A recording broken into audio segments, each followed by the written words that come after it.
know if this is working, if you guys can hear me. If everything's going good. How is everybody? Ooh, there we go.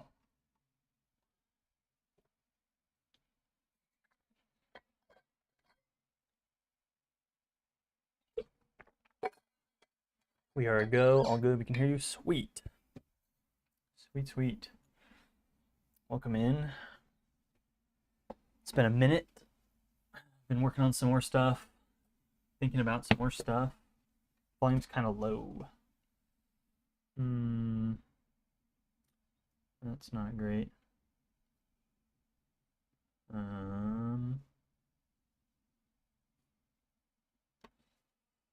see here. I think it's about as loud as I can turn it up. Let's see. Move the mic closer. Is that a little bit better? It's right here. Is that louder? Speak with more confidence. Right. Closer mic is better? Okay, sweet. It's probably just a little too far away. Okay. Welcome in. Welcome in. Mir, Ollie, Book, Char. What else is in here? Opus. Viperbite. Welcome in. Okay, so we'll just jump right in. I mean, this is going to be a really chill stream. There's nothing really like to announce or anything crazy. This is just mostly what I've been working on for the past little bit. And by little bit, I mean like pretty little bit. It's like yesterday mostly I was putting together everything because I had like some notes that I was working on and I just needed to, I don't know, I'm a visual person, so I wanted to like visualize it and get an actual clear timeline for when stuff happened, what the important stuff is, because it's just kind of, that's speakers. Yeah, we just need to know what's what. So, permission to do a D&D campaign based on SpireHelm? 100%. Yeah, you can definitely do that. The Master Lore document will probably get a bunch of changes here in the next couple weeks, but you are totally welcome to do whatever you want with the SpireHelm world as far as using it for your own stuff. Yeah, I have absolutely no qualms with that. You can even, if you want to publish adventures with it, just as long as you're not advertising it being me, then that's fine. But if it says like this is made for the world of SpireHelm, that is totally fine. I think I have something in the Master Lore document somewhere that says like free use or something. Yeah, as long as you don't market it as official SpireHelm material, then I really would encourage you to do stuff like that because I think this is perfect for D&D type stuff. Okay, so what I've been thinking about mostly is just that there's a lot right now of things that I came up with early on that sounded cool and fit the vibe, but now that I'm putting them all together, some things I have some questions about. So I have like this main timeline up here. So this whole section up here is going to be kind of the main timeline with some little split offs and whatnot. And then this is just going to be some other notes, some details and whatnot, and they'll link to other, like this links directly to that page and whatnot. And then down here is just some notes of mine and some things I think need revisiting. So when it comes to how we're going to keep track of time, I have some ideas. The Kingdom of SpireHelm itself, I have some questions about, and like the red is like this needs kind of urgent revision, or I'm pretty unsure. The yellow is like this is probably a possibility, and then if it's everything else is probably maybe not lore or like canon, but is like pretty firm where I'll probably end up. So, can I put my SpireHelm OCs on Artfight? Sure. Yeah, definitely. So yeah, I don't know exactly where to start here. I'll just go over what I have so far, and we'll see where it goes. So obviously, at some point, there is a foundation of the kingdom of SpireHelm. At some point, Alythius is crowned king, and the foundation of the archive happens. I don't know which of these happens first or after. That is to be determined. And then, yeah, at a certain point, the darkness and magic appears in the realm, or returns to the realm, depending on how we're looking at it. As part of this, the Ignispecs are one of these manifestations. Magic and mysticism returns, monsters, death storms, overgrowth. Those are like the main important ones. And then at a certain point, the ordination of the Sanctiarchs happens, probably closer to this. It's probably like right after stuff starts happening. They go for a while, then one of the Sanctiarchs dies, and then they found the Knights of the Sanctiarch for the future, and that becomes like the Knights of the Realm. And then question mark, when is the now? I have no idea. No, I haven't thought of. I've thought of some. I've thought of some new names. Sorry if there's some squeaking in the background. It's just Zuko. He's chewing on his ball, and it's got a little squeaker in it. I thought of some new names. I don't have one that I've picked out quite yet for either of those. But I think this will. I think going over this will help establish some of that. Also, as part of this, I want to touch back on the map a little bit. I've had some more ideas about the map and the map size, stuff like that. Uh-oh. Oh, we're back. Camera just gave out for a second. Yeah. So these down here are just rough, just my personal thoughts. So one thought I had was the year 0. I think it would be kind of cool if, for example, SpireHelm is the realm, but it's a portion of the bigger world that we don't know and we don't understand, and that the people, the Spire folk, aren't connected to. So maybe there were other kingdoms, or there are other kingdoms, and they used to attack each other and fight and do whatever. Hence why there is a kingdom, why there are knights, why there's castles and forts. Like, there's no point in building those if they don't have a purpose. So from like a medieval history standpoint, there's good reason to have fortifications and places and roads and trade and whatever. So SpireHelm is the realm, and most of the trade happens within the realm, but there are other kingdoms out there, or at least attackers. Maybe not human kingdoms, maybe they're, monstrous or beasts or who knows what else. Magical, maybe not magical, I don't know.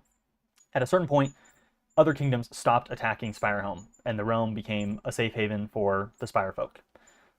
That could be a good year 0.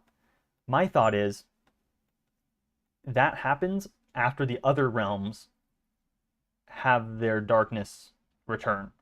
So if there are other kingdoms out there, all of a sudden everything goes quiet almost at once, but like over the course of a couple months, all of a sudden no more battles are happening, no more sieges. All of a sudden SpireHelm is peaceful, and since SpireHelm isn't going out and conquering other lands, they've been trying to work on their own stuff. Then they go, wow, this is a great era of peace we have. We can work on trade, we can build new, build up our towns and whatever. And that happens at like year 0. Maybe they say, okay, this is a marking point in history. We've never had this long of peace ever. We can call this the era of light, the era of peace, whatever we want to, and this starts year 0.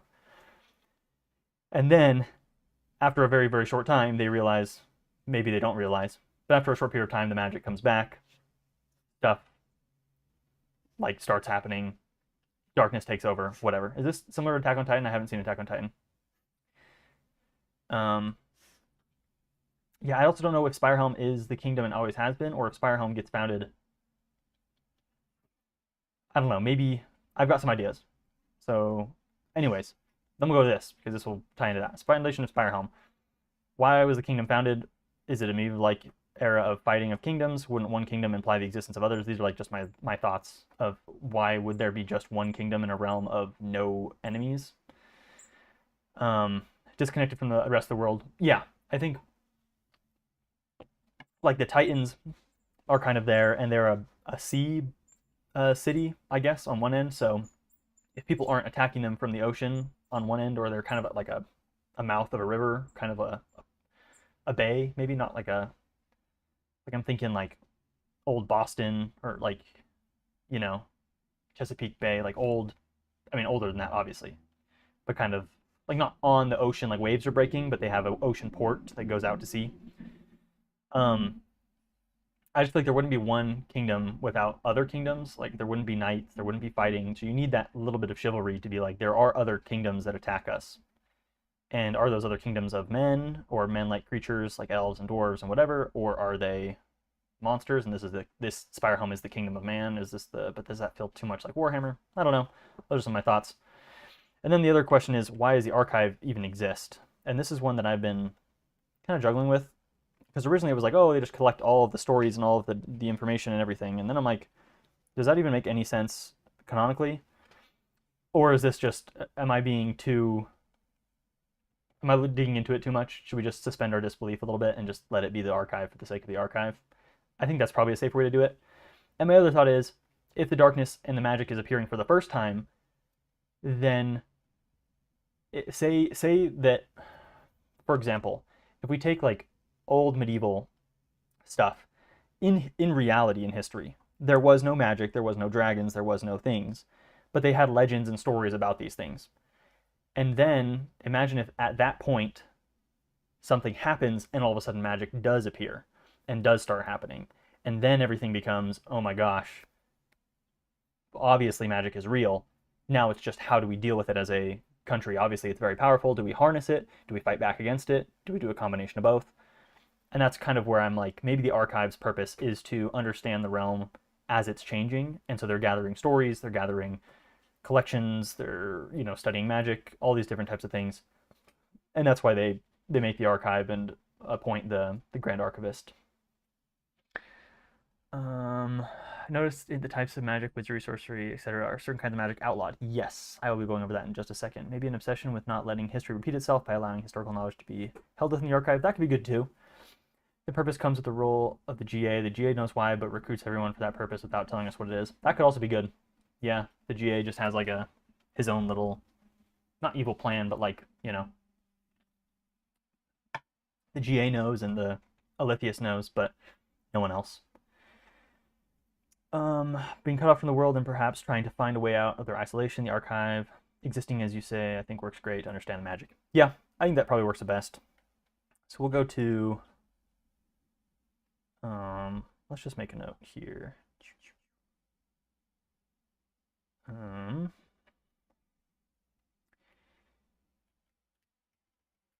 Grand Archivist knows why.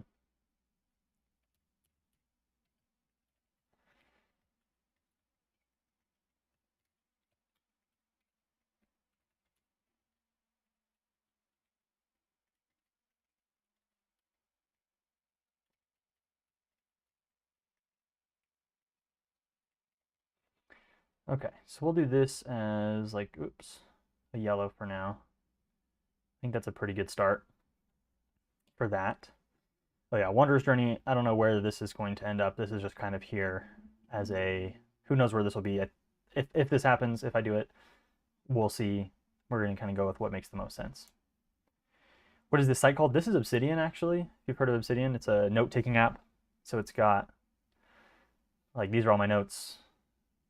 But you can also look at them like in a sidebar view over here and whatnot. It's just a note-taking, it's a free open source note-taking app. Yeah, it's pretty great. I like it. Where was I? This is just a canvas on it. Normally the notes look more like this. It's just a plain text kind of editor. Wouldn't it be better off as Collector's Journey instead of just a Wanderer? Yeah, this is kind of this isn't necessarily the official name of what it will be. This was just back when I was first starting the SpireHelm project. This was the original idea I had, and so it's kind of just stuck as this potential story that we follow over the course of who knows what. Maybe an outsider, maybe a collector, maybe a Spire folk, who knows. Let's see here. Founding purpose be ambiguous. There's a lot of apparent reasons it could be founded. Interesting to see the different interpretations. Yeah, I think the outward thing would be like, hey, we need to understand the realm, and this is very important. I think people would understand, like, maybe if I become a collector and learn about the magic, maybe my village won't die, Like, maybe the death storms we can solve the death storms, or we can figure out how to kill lurkers, or we can figure out how to, ward off these evil spirits or monsters or whatever. And so maybe that's why some people do it. And for other people, maybe they're like, no, I just want to learn all the secrets, or maybe, it gives you some options there. Okay. Um, so for magic, I'm leaning more and more towards this being the first time magic happens. And by magic, I mean like what the other people do. This is like I don't remember where this term comes from. I think it's like an old history, old English, or even older. It might even be like really early civilization. I don't know how old the word magic is. Should I look that up? Let's see. How old is the word magic? 600 years old. Um, Greek, magos, meaning magical. So yeah, I'm not exactly sure where it comes from, but there's this idea that the magic is what the other people do. Even before the English word was created, or the Old English word, it is like this is what the outside people do. So let's go to magic and mysticism for a second. So I was thinking of these, breaking each one of these types of magic. Because we had this. We had wizardry, sorcery, arcanism, benediction, druidcraft, hematurgy, alchemy, and anathurgy. If my camera keeps going out, just ignore it. I don't know why it keeps doing that. My idea is under the crown, under the throne, under the laws of the kingdom, certain ones of these magic types would be allowed and not allowed, and some would be kind of teetering, you know. So if, for example, there was no magic when SpireHelm was founded, magic, then at some point magic starts appearing like crazy after this, like darkness returns to the realm or whatever. Then, you know, the throne is going to say, okay, well, hold up, only some of these magic types are allowed to be practiced by people within our kingdom. Other parts of it are dangerous or accursed. So my thoughts are, licit means it's totally fine. We've been doing this forever, most likely, or it's okay. Accursed is obviously forbidden, dark magic, evil, and at least is understood or thought to come from the Dark One, or whatever darkness is attacking the realm. And then the veiled would be, kind of depends on the wizard, or it kind of depends on the person using it or how it's being used. If you use it for evil, you could be punished, but maybe they won't use that the magic as the excuse to punish you or put you in jail or kill you or whatever. But if you use it for good, it could help the kingdom. So for like wizardry, it's learned power, and there are so few wizards that it kind of just depends. There could be a good wizard and there could be a bad wizard, and I would assume that one or two good wizards work for the kingdom and help, and there are known bad wizards out in their towers. I'd assume more bad wizards exist than good wizards, because it's this learned, hidden, studied power that they're finding, and they're calculating things. Um, let's see. Maybe just spitballing, you could do a thing where previously no magic in the veterans gods for more concepts, but Dark One got greedy, wanted to take over the world, leading to the gods becoming known and magic spreading as a result. Yeah, I think the magic comes as a result of the changing realm from the Dark One. Um, Sorcery. So this is like feeding off the souls of your ancestors and memories of others. So this one, I feel like as the generations continue, they inherit like the power of their ancestors, so they're able to like pull back on it, and the longer of a generation of sorcerer you are, the more potential magic you could possess. And so this one, I think, like sorcerers are not like a race in like a literal sense. Like you could have any race of sorcerer, but like it's almost like a bloodline thing, where it's like at a certain point, certain people realize, I'm connected to some greater power, and this is seen as dark magic. And so once again, most magic in this realm would be rare-ish, but not unseen. Once the changing of the realm happens, everybody starts seeing magic in some way, usually through the dark magic, like monsters and whatnot, and sometimes through the good magic. Arcanism. This is like connection to the cosmos, the laws of reality. This is something that I think is, so the realm wouldn't see this as true magic because it's not what the other people do. This is what they've been doing for a long time. They track the stars. They're able to like predict some things. I mean, not see the future, but they're able to like heal under a full moon or do different things like that, and get little bits of power and magic, not like crazy amounts, But at this point in time, the cosmos maybe start changing, or at least the realm is changing, and so the cosmos become more powerful. But this magic is done also by scholars, the people, the astrologers who track the stars and that type of thing. Benediction. So this is also the stuff that they've been doing. You pray to gods, they give you their blessings. The gods can also, I don't know, maybe not gods. This can also refer to like kings. So the king has has blessings that he can give to his people. He can like ordain the Knight Sanctiarch, the Grand Archivist, etc. He has this ability, this power. It's not seen as like magic, it's just what the king does. And they've always known that this is always what the king has done. And therefore, it's not really seen as like some dark magic. It's seen as, just the king's power. And so those are kind of two different distinctions. Druidcraft, this is kind of a new one. I would imagine this never existed before the realm started changing. And all of a sudden, as the realm is changing, this overgrowth is happening, monsters are changing, animals are evolving rapidly.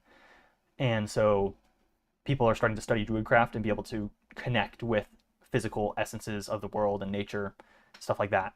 And that's where you get this. And so I think there are some good druids, there are some bad druids who would try to, grow bears and wolves to massive sizes, create werewolves, giant spiders like the ones in The Hobbit, how they're like the necromancer, like this. This is the first time we're seeing these giant spiders, very much like that. Hematurgy, this is like sucking the life from essences in the world. This is definitely forbidden. Obviously, like a necromancer, you've got to have a necromancer if in a dark fantasy world like this, so that's where that would fall. Alchemy, this is like experimentation, scientists. What's another word for it? What's the D&D word? Not an alchemist. I cannot think of the word. The people who put stuff together. Oh, artificers. Yeah, there it is right there. I wrote it down. Artificers fall into that. So that's kind of where that would go. Thank you, artificer. Yeah.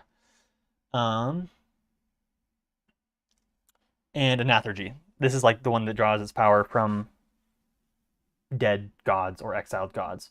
This one may stay, it may not. We'll see. But those are that's kind of how I'm feeling. So I guess we've got what? 1, 2 outright. No. Oh, this is forbidden still. Let's do this. Accursed. So we've got 3 completely bad forms of magic.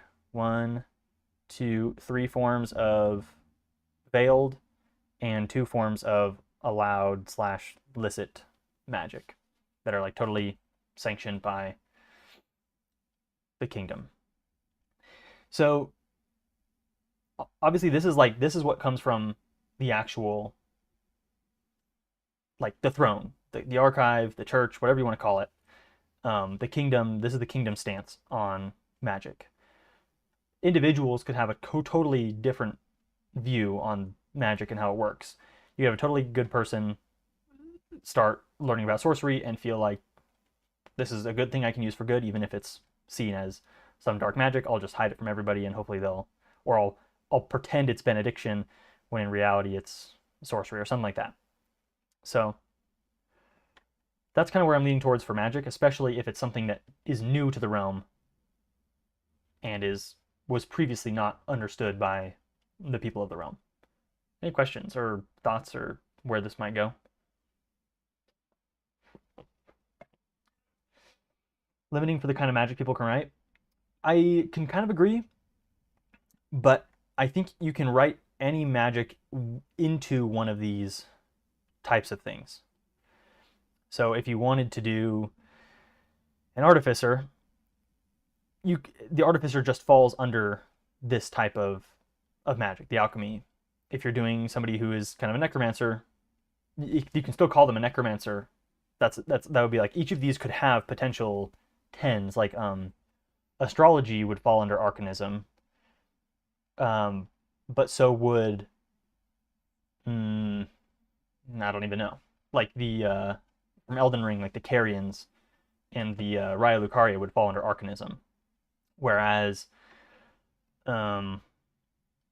sorcery, if it's anything inherited or if it's a innate power, that's kind of something that would fall under sorcery.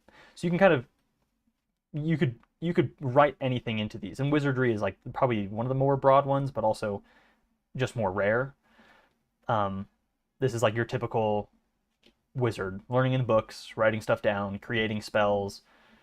Wizardry almost can kind of draw on different parts of these and compile them together so that an outsider could learn the magic in a way.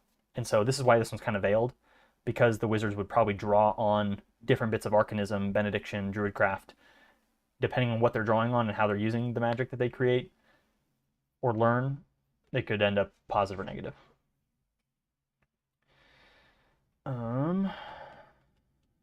Let's see here. Can you do druidcraft on yourself, a way to modify your own mind and body? Yeah, probably. I would imagine if you're like altering your body with into nature, like if you're becoming a, I don't know what happened to my camera. Oh, we're back.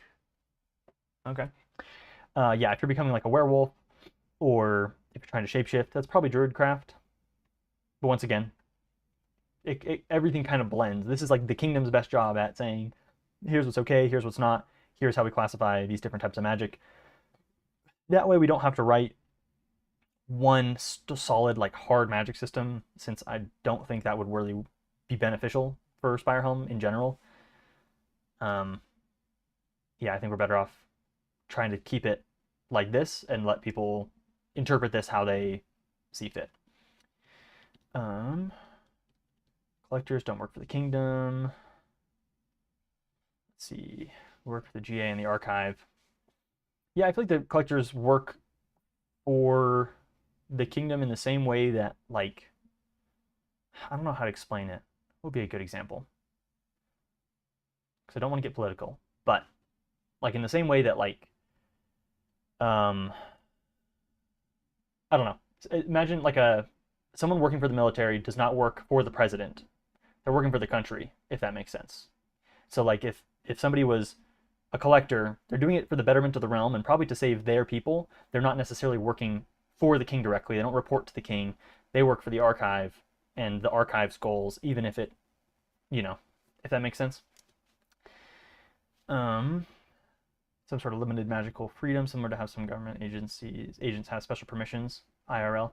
Yeah, I think like the collectors and the archive could probably get away with some stuff that other people couldn't, depending on, and same with the knights, the sanctiarch, and whatever.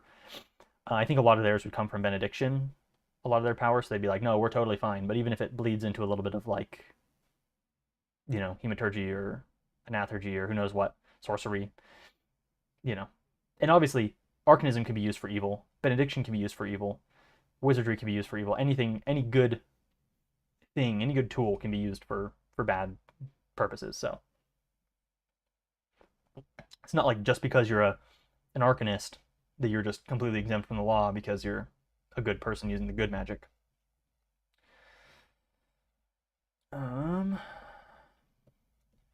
Political houses, I don't know.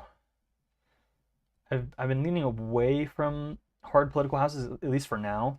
My thought that I had for now is, if we get the Kingdom of SpireHelm really solid, then eventually we can just kind of push the scope out. Because my thought with this was, if there's one kingdom, there implies the existence of other kingdoms. And I don't really want to dip into full-scale kingdom versus kingdom war and politics and stuff like that yet. I think it's more interesting to have the kingdom fighting for its own survival against the darkness of the realm. So if at some point we get SpireHelm, the realm of SpireHelm, so solid, then I think the other kingdoms are also figuring things out, and then they start to clash again. Like, say one of the kingdoms is falling and their king decides, you know what, to save my kingdom, I'm just going to join the Dark One. And then you have other kingdoms that used to be allied kingdoms or other things now fighting against SpireHelm and their realm and stuff like that. So I think at a certain point, probably not soon, but at some point, I'd love to kind of push and expand. And then you enter into the political intrigue and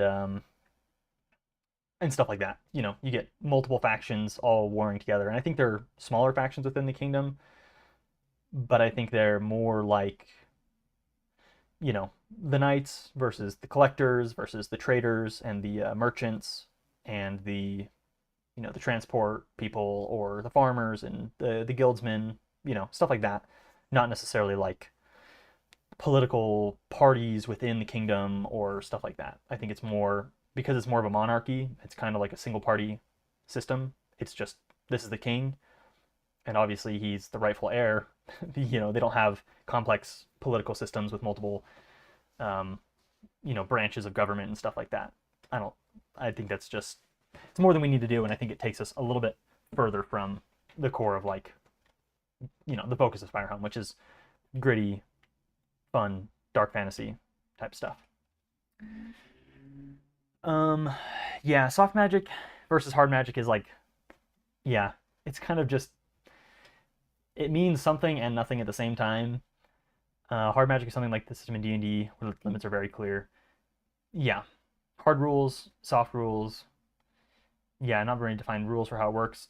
Hard magic works really, really well for video games, or D&D especially. And I saw a video somebody explaining that like the word hard magic, like the term hard magic, didn't even exist until after D&D was invented. So it's like a what is this now? Like a 50-year-old term maximum. It's only been around for like 50 years, so it's not like even when J.R.R. Tolkien was writing the Lord of the Rings and stuff, which is like the beginning of what we call like modern fantasy, maybe not modern, but semi-modern fantasy. Like the term soft and hard magic just didn't exist, and so it can be helpful in some ways, but it can also be hindering in others. And I think Brandon Sanderson is one that really uses the term hard and soft magic when talking about how people should go about writing. And I think that's helpful for some things, but also he does it from a point of not wanting to use soft magic as a get out of jail free card for solving story points, like story plot complexities. So like, oh, there's a big bad guy. Like if you think about um, like Stranger Things, there is kind of this, I don't know, like every season kind of ends with Elle just holding out her hand and screaming really hard, and the bad guy dies or is vanquished or whatever. It's like, is that satisfying? No, not as satisfying. It was satisfying once, but it's not satisfying every time it happens. And so there are just little bits of that. And you could even argue like with Star Wars, with like the hyperspace jump in The Last Jedi that a lot of people hated. It's kind of that thing. It's like this just feels like a get out of jail free card. If this existed all this time, why didn't we just use it all the time? And so that's where soft magic you can kind of run into a little bit of, if you're using it as a get out of jail free card, there are lots of more edge cases where people can exploit the soft magic system, whereas a really hard magic system has a lot of benefits to um, being regulated. People won't can't exploit it as easily, but it also comes at the expense of a ton of development, and it has to be very, very carefully thought out by either a dev team or, you know, a game design team or an author who has the entire thing in his one mind or in a wiki somewhere. And we don't have that luxury. And so I think keeping it to what people understand and putting the limit of what magic is possible behind, you know, the harder, the more powerful the magic, the more rare it should be. That's pretty much the rule of thumb here. So if there is some crazy thing you could do that would like be, you know, a nuke that you just nuke the whole kingdom, that's probably something that like 10 or 15 dark wizards with unfathomable power would have to come together to do at once. So it's like it's so rare that it will almost never happen. Even if it's possible, it's just one of those things. So yeah, it's not that I'm not a fan of hard magic systems. I'm a huge game person and I love, you know, D&D style games, but I just don't think it's helpful for what we're trying to do here. But it's not necessarily like super soft, like just anything can kind of happen. Like it's not like um I don't know. I'm trying to think of weird magic systems that exist. Anyways, that was kind of a tangent, but let's get back to this. Okay, so I want to work on the timeline a little bit, and then maybe we can hop over to the map, because that will kind of depend on how we do this.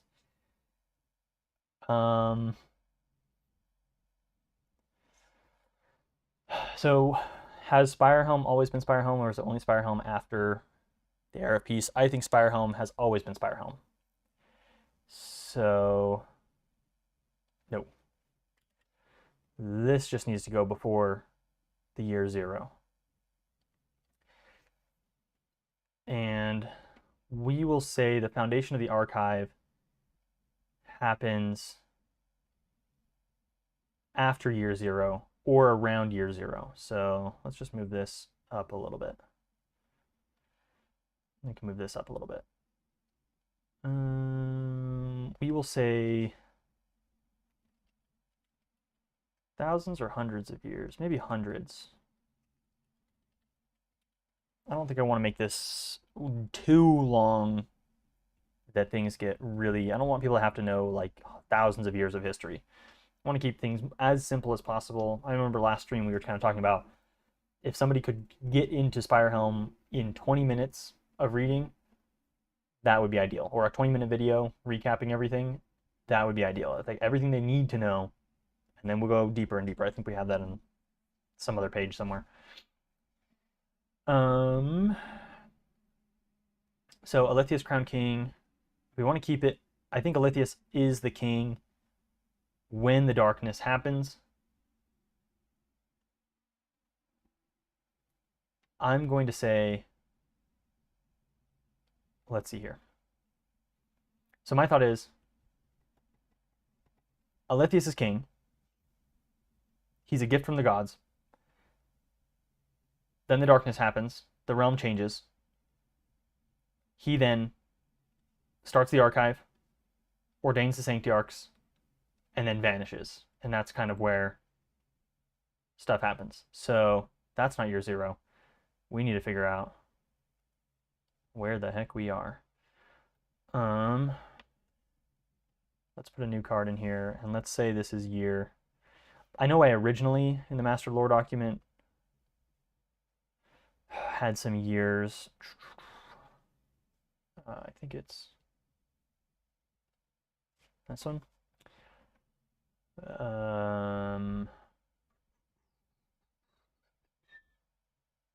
50 years. This is probably all going to have to be rewritten. Like, sadly, I think I was just overambitious that the ideas we would come up with would just all work together really well if we just chose them really well, but stuff always just needs revising, and I want to get the most important stuff really, really solid. So I think, sadly, a bunch of the stuff that we have so far is going to have to be kind of purged a little bit, but the big stuff hopefully will stay, or at least aspects of it. Like the conduits, I'm rethinking a little bit. I like the idea of them, but I don't know if they will be the same as they were previously. Anyways, Dragonkin still exist after the fantasy race purge. I think so. I still like the idea of Alethius being a Dragonkin. I think just the vibes, like the rule of cool says that he should be. And if the realm is a realm of, you know, elves, dwarves, humans, other species, fae, and whatever, then I think it makes sense for, like, it's totally fine. If we're going too medieval historically accuracy, then you kind of run into, well, if there's only humans, then it would make sense for the king to be a human. But I just think, why not? I think if it looks, I can vision him in my head. He's a giant gold towering dragon figure that looks cool enough in my brain, and people would look up to him as a king. And he's almost like so rare. It's like a, you know, shiny Pokemon type thing, where like people respect him because he almost is a god because he's so rare himself, even if he is a man like them, but, you know, not at the same time. So years. For hundreds of years, it's the faith of his realm. Hero, loving king. That's probably going to be shrunk. That'll probably be decades. So we had this as 4812. I think we probably just roll that way back. Hasn't shown his face for over 50 years. So whatever the now is 50-ish years. Maybe that's too much. I think that's just not fun. After 50 years, people could, like, the archive would be almost full. I feel like it's more fun to have it, like, bustling and new, and new sections are getting added and thrown in, and people are doing crazy stuff, and everything is happening, like the amount of chaos in a changing realm. So I think like maybe 10 years post Alethea disappears. I feel bad for changing all this, but it's just the reality of what we got to do to get things kind of set. Yeah, the years are probably gonna be changed a little bit, unfortunately. I like the, once again, this kind of goes back to the scope thing. I like the idea of having a huge scope, but like if we have to canonize thousands of years of history, it's just going to get crazy. And you can pack a lot of stories into 15 or 20 years of actual stuff. So 10 years post Alethea's disappearance, which means if he disappeared, say, 5 years after the darkness. 5 years after... we need a name for this, like, realm shift. Aletheus disappears. 5 years after realm shift, he disappears. And that is before one of the deaths of the Sanctiarchs. He disappears shortly after them. That'll be 10 years after that, which would be 15 years after the darkness, right? And so the darkness and magic in the realm is, let's say, which would be around the time of the foundation of the realm. If he ruled for decades, let's say like 50. Does that make it, is that too round of a number? I don't know. 30, 45. Like he should live long, but not like elf long. I think longer than a normal human should. So maybe like 70 years. I don't know. Because that would put us at 70, 85 years. 95 would be more fun. And then you would, like, there's an impending doom of the 100th year of peace. Oh, wait, no, that would be 80. 80, and that would put the now at 95.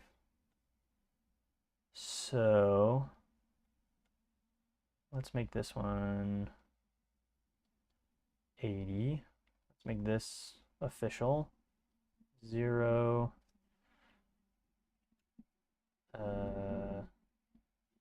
80.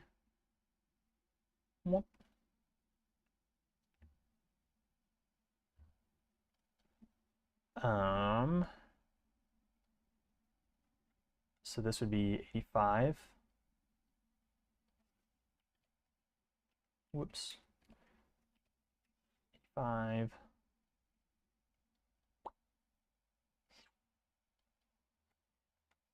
This would be Zuko.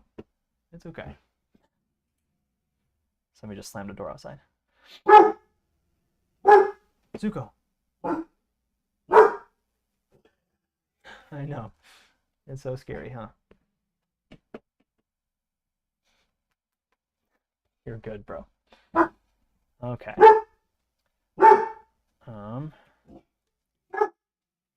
Let's do this as 95. 95 now. Zuko. Shh. He's not happy. Zuko ought to be made canon. Yeah, seriously. Is the screen frozen? I don't think so. Oh my gosh. I just, there we go. Sorry, I've been working on the wrong thing. Thank you. This is all I've done. I've just added the 80, 85, whatever, 95.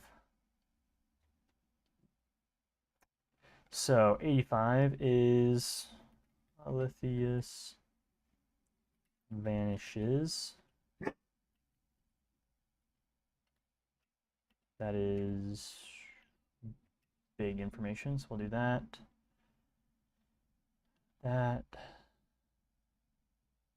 Perfecto.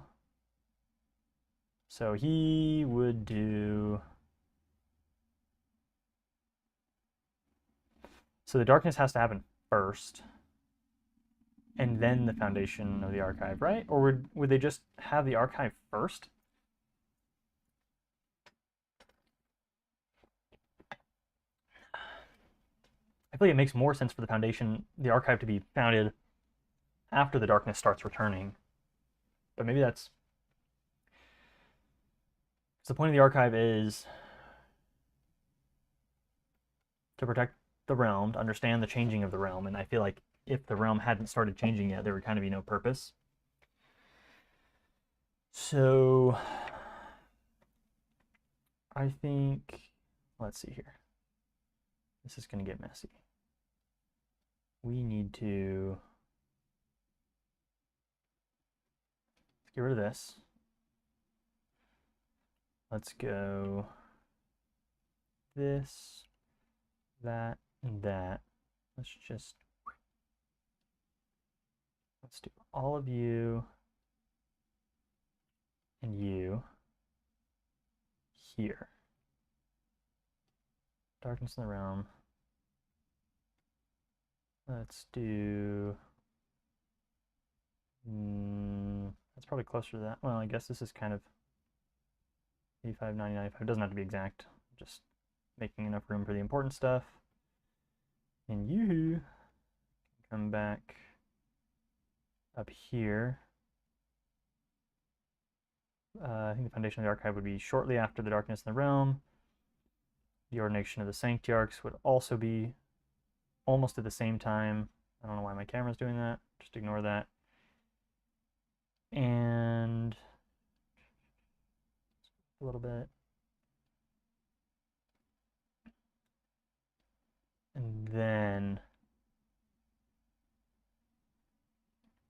Aletheus vanishes here-ish, maybe even 85.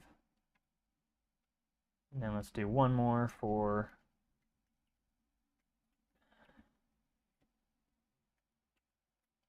oops, 90.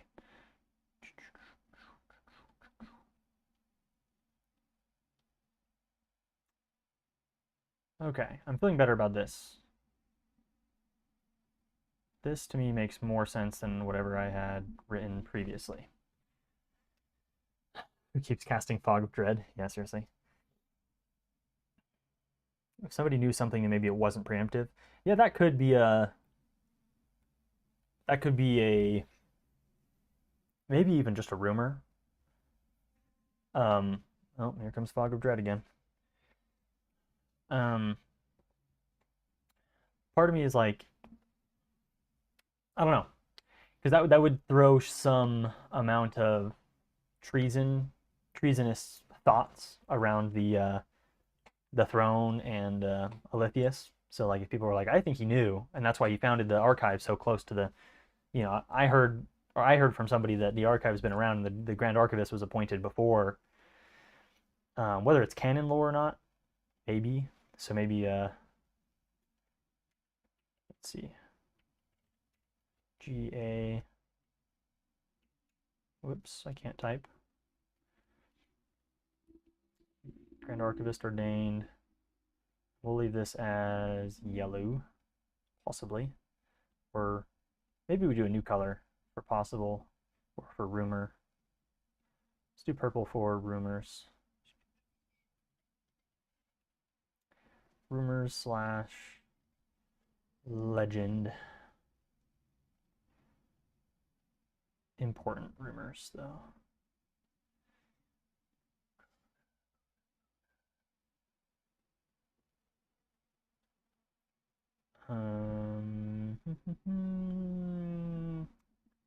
This would go somewhere in here, and obviously there's a lot of years in between this, so maybe we should just stretch this out ever so slightly. Is there a... Okay. We'll stretch that out just a little bit. Just leave room for some amount of history. Aletheus crowned king at, I don't think at year 0. Or maybe before year 0. Probably before year 0.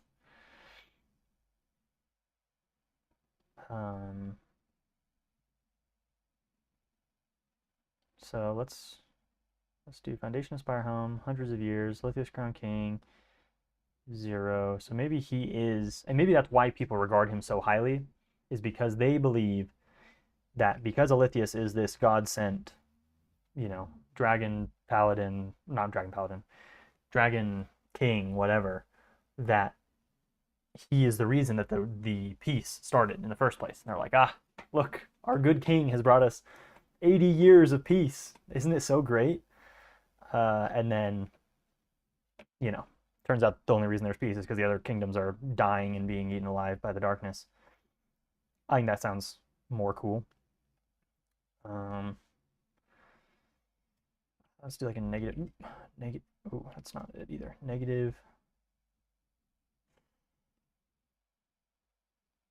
Would be 80, like maybe negative 20 or so.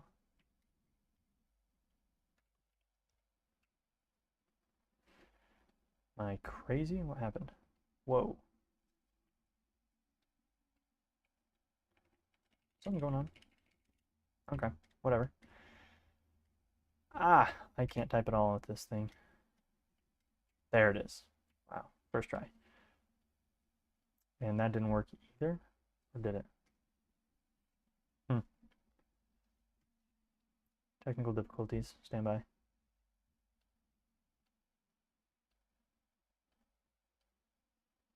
Okay, so maybe I should draw official points.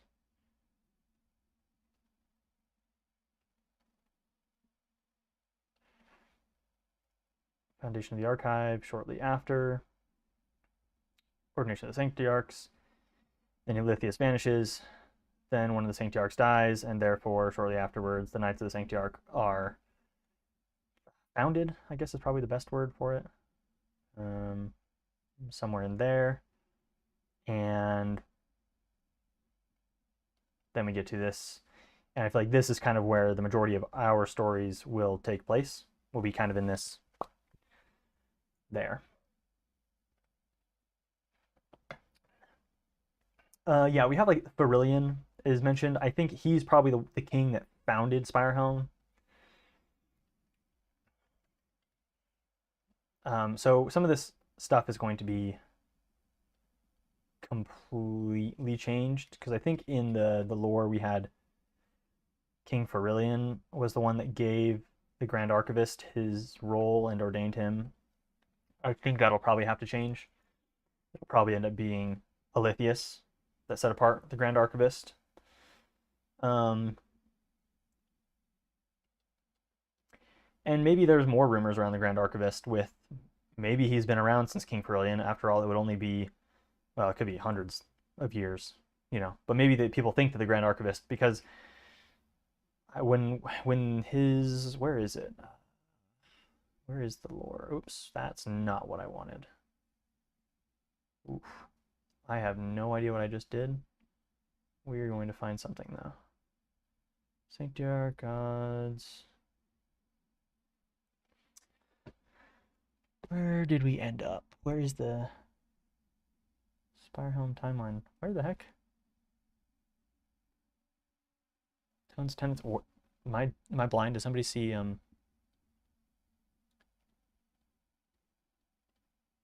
the archive? Where's the? I have a note for the archive. I guess I could probably search.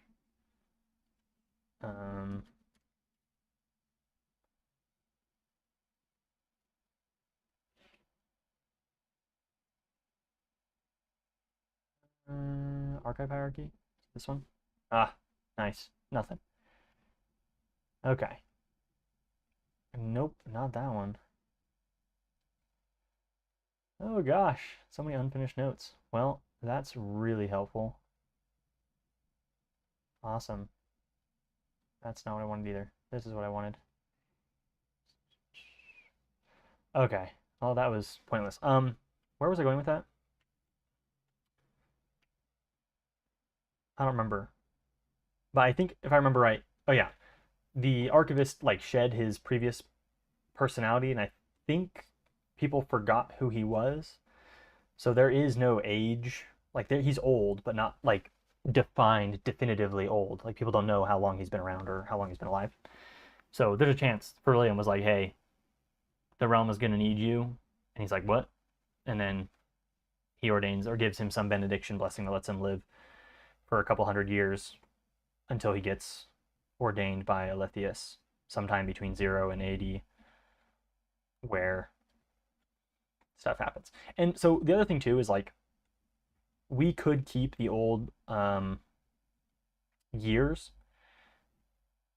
Like there could be a years. I mean, I imagine they had their own timekeeping system back then when SpireHelm was first started, and so we could keep the years and stuff from that time, and I just think the people would recognize, wow, we haven't been attacked in 5 years. We should start counting it since then. Like this is a completely different time that we're living in, and I'm sure at some point they will look back and go, oh my gosh, do you remember when everything started changing in the realm? We should go back to that day and call that something specific and, whatever. But I think the Age of Peace and Light is probably what they would refer to the most. Goodness sakes. Camera. Okay. The Schism. Okay, let me catch up on chat. Paradigms, pattern, something. Let's see. Grand Archivist. Yeah, it's Spider. But maybe not. Maybe that's a bad idea. Spiders or big spiders might be. Well, I guess it's Druidcraft, so they could be good spiders. Okay. So much glaze on Alethius. We need some recognition for my boy Frillian. Yeah. Yeah, CHR. Okay. So let me look at my notes here.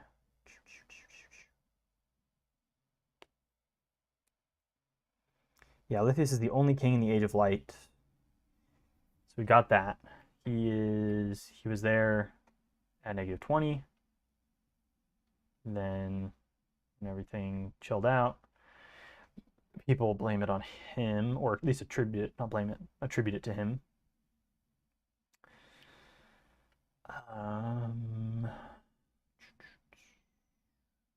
What else?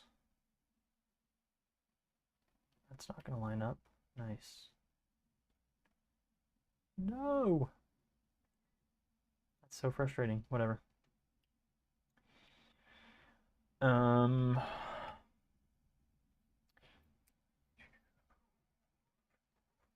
Should we make the master doc into a video on TikTok? Yeah, I think once I get everything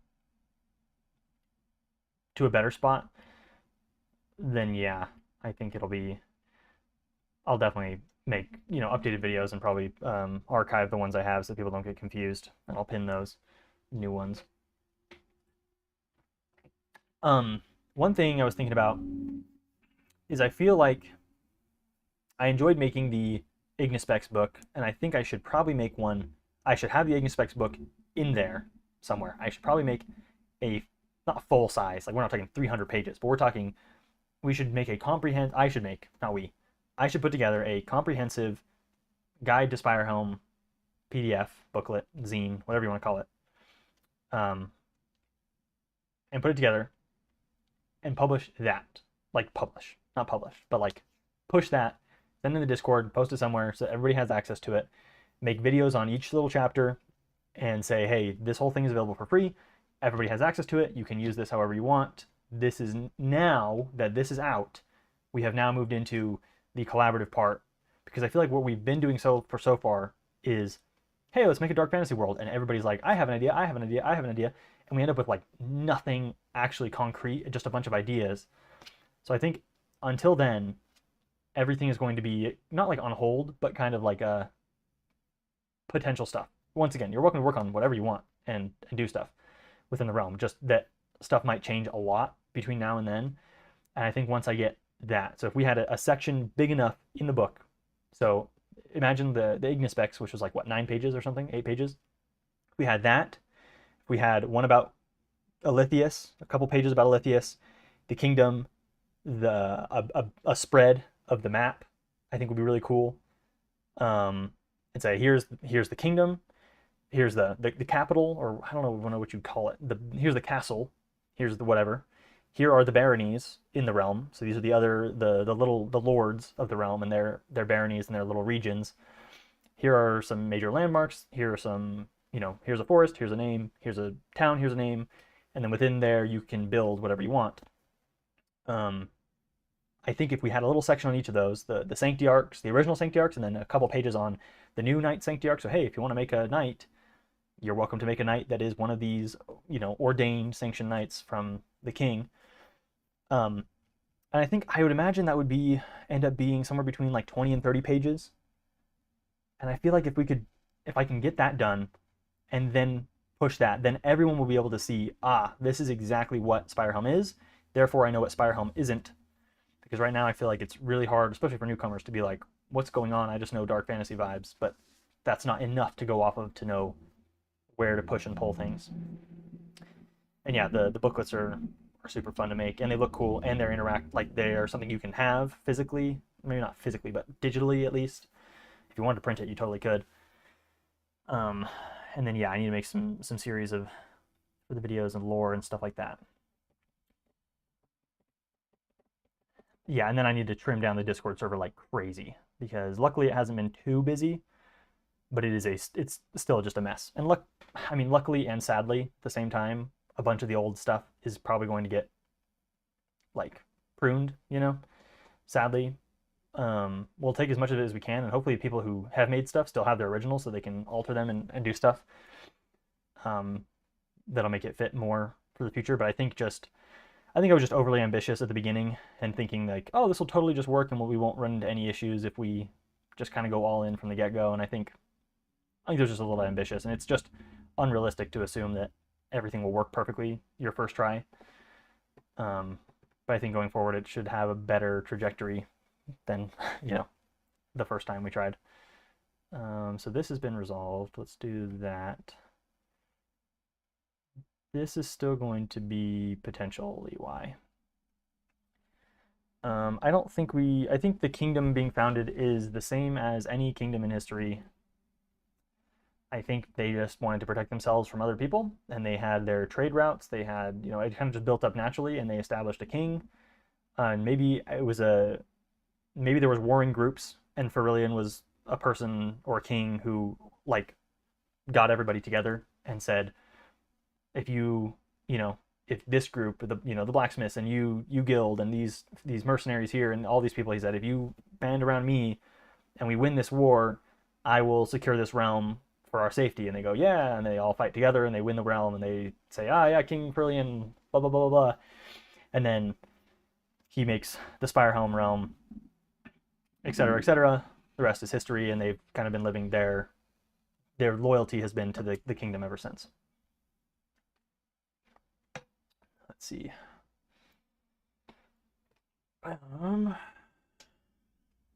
So what other things we need to resolve? Purpose of the archive. I think that's kind of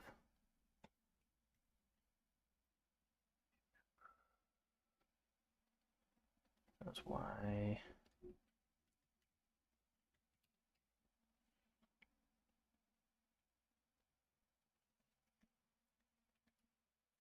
Therefore, protecting it from darkness. I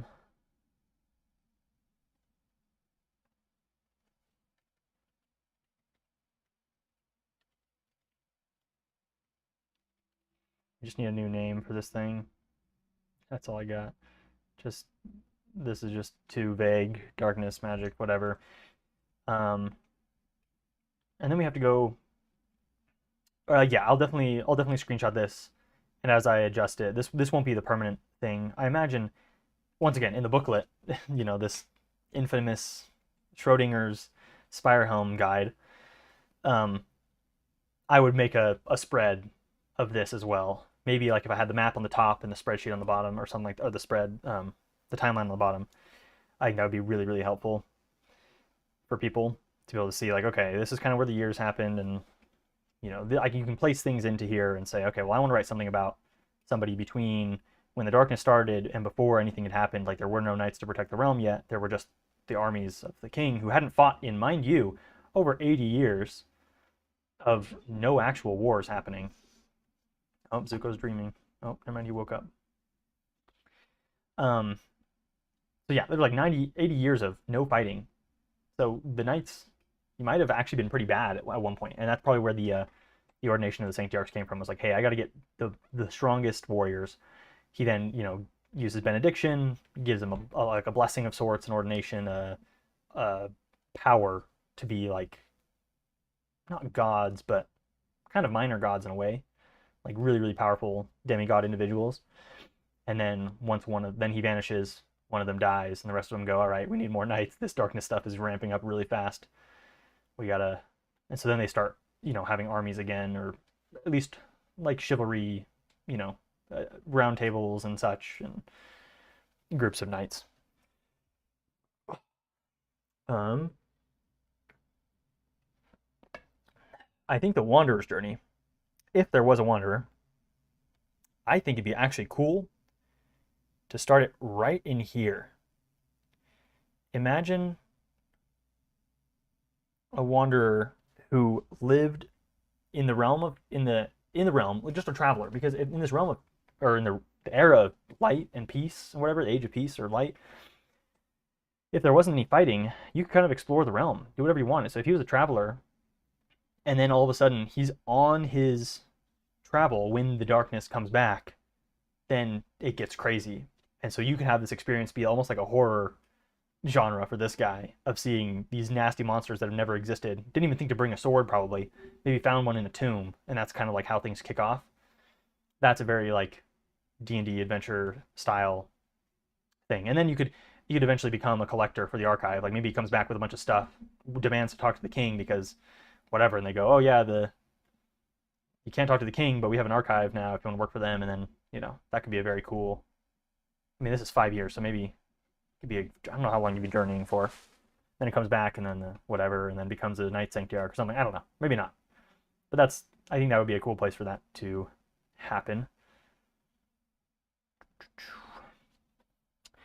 Maybe they don't know about benediction until they try to knight a new order and fight against the darkness, and so then they begin to realize they also have magic, not just the monsters in the world.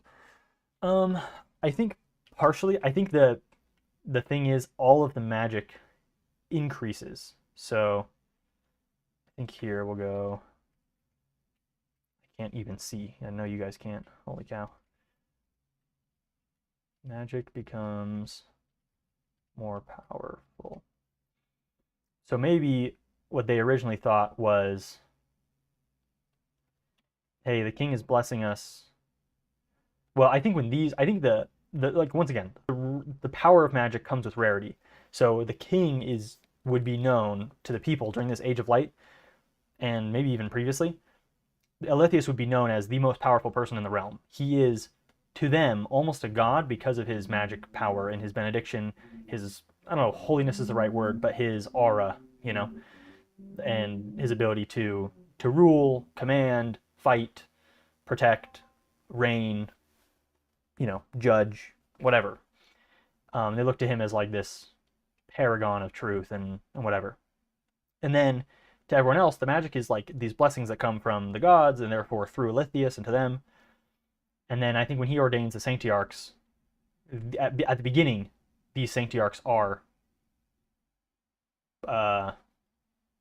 like secret, I would imagine. Like they're not known to the public. They're sent out on their very specific missions, kind of their quests to protect the realm from the growing darkness. And then on one of them, and then Alethius vanishes. They then keep going out, and on one of them, I think that we talked about them being like 5 to 8 of them maximum. One of them dies, and then they go, all right, we can't keep doing this. There's one less of us now, and the darkness is only getting stronger. We need more knights. And they each decide to start their own. I had a word for it. Let me go to here.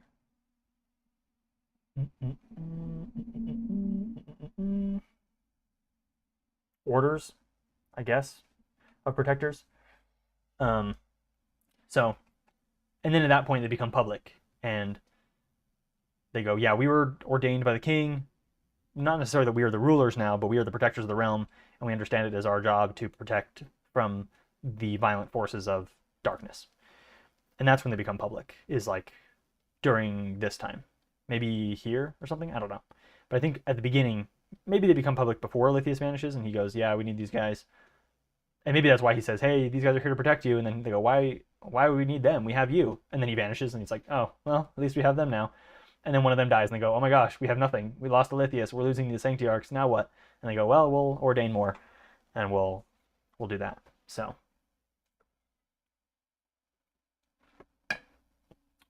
Aura. Having good ideas for short stories to include introduce new people in the world, like SCP type narration videos. Finding good ideas for short stories to introduce people. Like from me or from other people.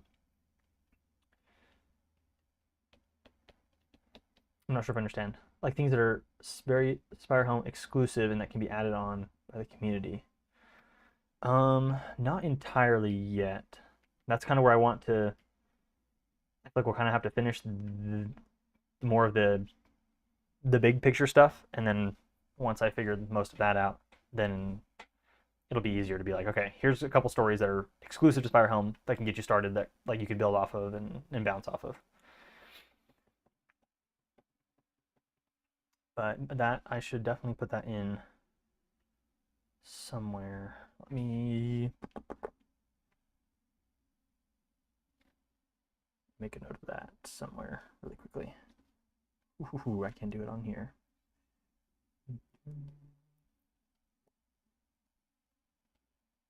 Oh, not that one. That is going to be too busy.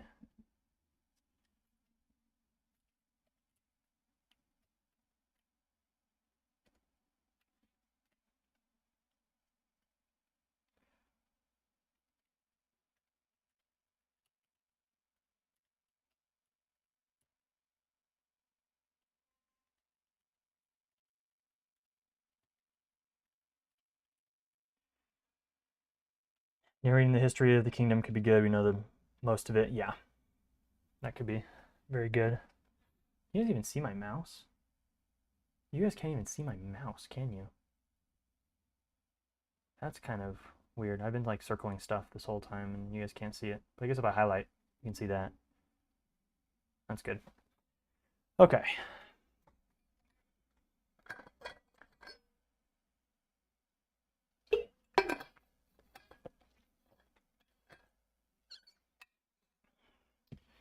Okay.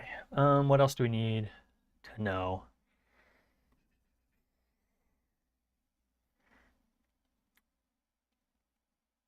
Um, so I have this list here of the order of what others people should know, and therefore which orders of things I should write in, because I need to compile this SpireHelm guide. So I need to write some of it, and I want to write in the order and format it in the order of importance for what people need to know or should know, and therefore those are the things I'm going to work on first, and we will kind of work down the list. So as of right now, it goes the realm and the brief history, which is this that we're working on right now.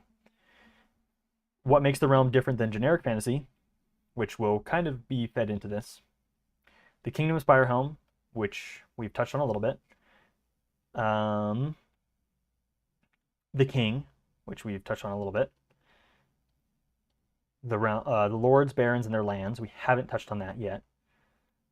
Foundation of SpireHelm, hundreds of years. Let's put this in here.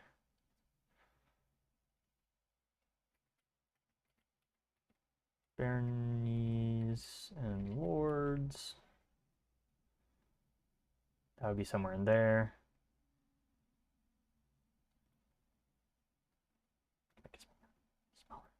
Oh, whatever. The Sanctiarchs, I think, are very important because there's no good fantasy story without some good knights. Then magic and mysticism, which we've touched on a little bit more, and I'm pretty happy with where it's at for now. I may go back and touch it up more and flesh it out, but I can't think of much else yet that really needs to be added to it. I think keeping it fairly soft and not soft, but just open, I think is a good idea. The Ignis specs, which we've kind of fleshed out already, I have no regrets with the Ignis spec so far. I can't think of anything that it conflicts with, and I think it's a very healthy, on point or on theme vibe for the realm. So I think the Ignis specs will remain pretty much the same the whole time. The archive, which we've got a bit of, and I'm not disappointed with the archive and stuff, the rankings and the different levels of collectors, the different levels of the archive and the Liber Selecti, and therefore the Tutus Tenebris and everything like that. And then lastly, the gods. That is my last touch point, which may be simplified. And then I should just let me copy these.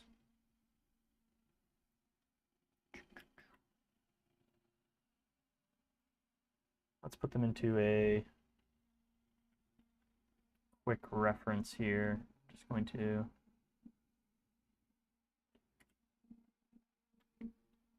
oh, that did not format well.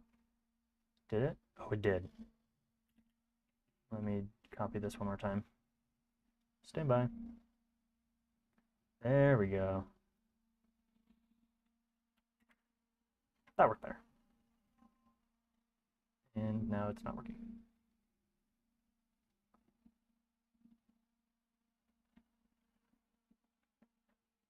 Why did this not work again? I don't know.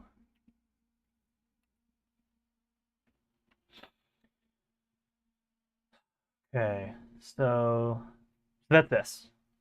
That's the first part. Is that. And then the last thing is things we want or I want people to engage with in the original guide.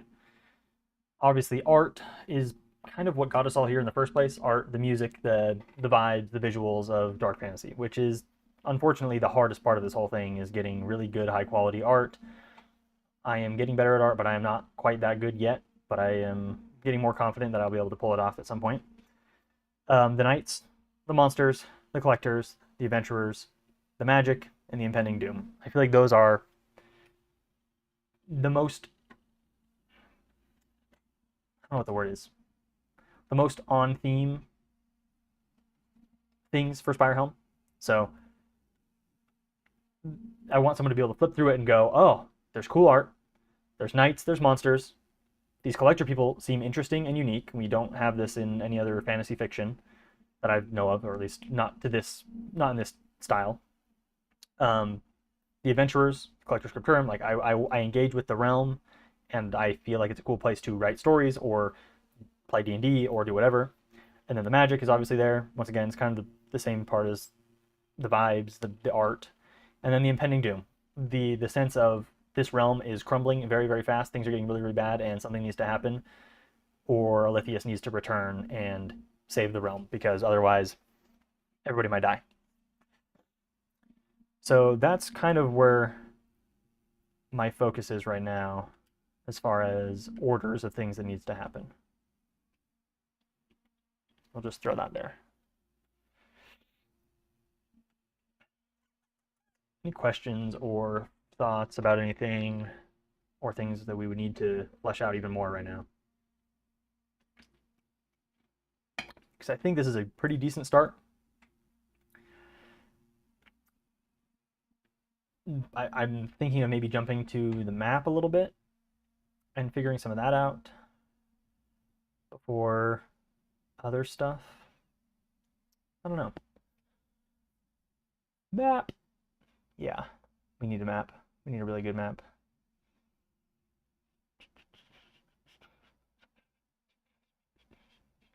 Yeah, like this will, I'll keep doing these type of streams probably, hopefully once a week or so throughout the summer, just to kind of get things updated and going. And I'll keep updating this today and this week and stuff. And as soon as I feel like, we should do another stream and either catch people up or do whatever, I'll do another stream and stuff. And I'm tempted to do some more TikToks, but once again, I feel like I want to get the main stuff figured out first, because every time, if any of the TikToks blow up again, we're going to have a huge influx into the Discord. And at that point, people are going to be asking questions or throwing in new ideas. And if they don't understand what's, what we've already worked on, then we run into kind of the same problem we just ran into, these last few months of just like nothing's happening, but everything's happening all at the same time. So heavy work in the conduits. Yeah, that does need some big work. Part of me almost, I'm so conflicted because I don't know. It kind of depends. This is a really not, I wouldn't want to say like difficult and like the, oh, my life is so hard. I have the hardest job in the world, because I don't. This isn't even my job. I don't get paid for this. Um, but in a way, this is a very difficult project to figure out because there is no objective purpose to this yet, other than like creating content, in some form. It's just like the idea of like, we just don't have a lot of dark fantasy content out there, especially nowadays. It's all kind of blown over into modern fantasy, which is fun, but people yearn for this kind of thing, obviously. So we want to make more content like that. And maybe we should do it as a community instead of just, studios or game companies or whatever. But it's hard because when you're, for example, if our goal was make a tabletop RPG like D&D, then it becomes very clear to be like, obviously we should have all 12 conduits, because that lets all of the warlocks or paladins or clerics or all these different people, it lets them choose their deities, and it gives them a good variety of things to choose from, which I like. But we're not just, and that's the same thing with the magic system. It's like, oh, well, what about if we wanted to play this in like a D&D setting? How would you do the magic if it's this open-ended and this soft? It's not like very established or whatever. But we're not just making a D&D game, and in fact, we don't have any start to a D&D game or a D&D supplement or anything really. And so that's not necessarily our one objective goal. But our other objective goal isn't just a book, because if it was just a book, then I would just write a book. But I don't really feel like writing a whole book. I want to do more, world building and art and stuff, and not necessarily let other people write the books. But I don't know if that makes sense. Like, if I wanted this all to be my way, I would just do it 100%, just write the whole book. But then there's no community, then there's no people, helping collaborate and stuff like that, which seems kind of boring, and there's no community there. So like there is no, that's where the conduits, I'm like, what? Because usually when you have an end goal in mind, it's very easy to say, does this serve X, Y, and Z, which are our end goals? Does this help a TTRPG game? Does it help a player feel like they are playing a cleric if they have this, and this god? If the answer is yes, then we should put those in and we should work on those. If the answer is no, we should cut them, and it's very easy to know what to prune and what to leave in. And whereas here, it's like, what is the goal? It's kind of like, that's where I've been running into. It's like, what is the point of all this in the first place? Is it just to write stuff until we get bored? Maybe. If you enjoy writing and you enjoy drawing and you enjoy world building, then this is just a creative outlet and it's just a hobby. Like, you just do it for fun. It's the same thing with D&D. Like, why do you play D&D? There's no like, you don't win the game. You just do it because it's fun. And so, yeah, it's kind of one of those things. It's like, I really don't know what the end goal is, or there are multiple end goals, which makes it hard. Let's see. If we did D&D, there's many good soft TTRPG systems. Yeah, I played a good number of different systems. I've never actually played official D&D with the handbook, with D&D Beyond or anything like that.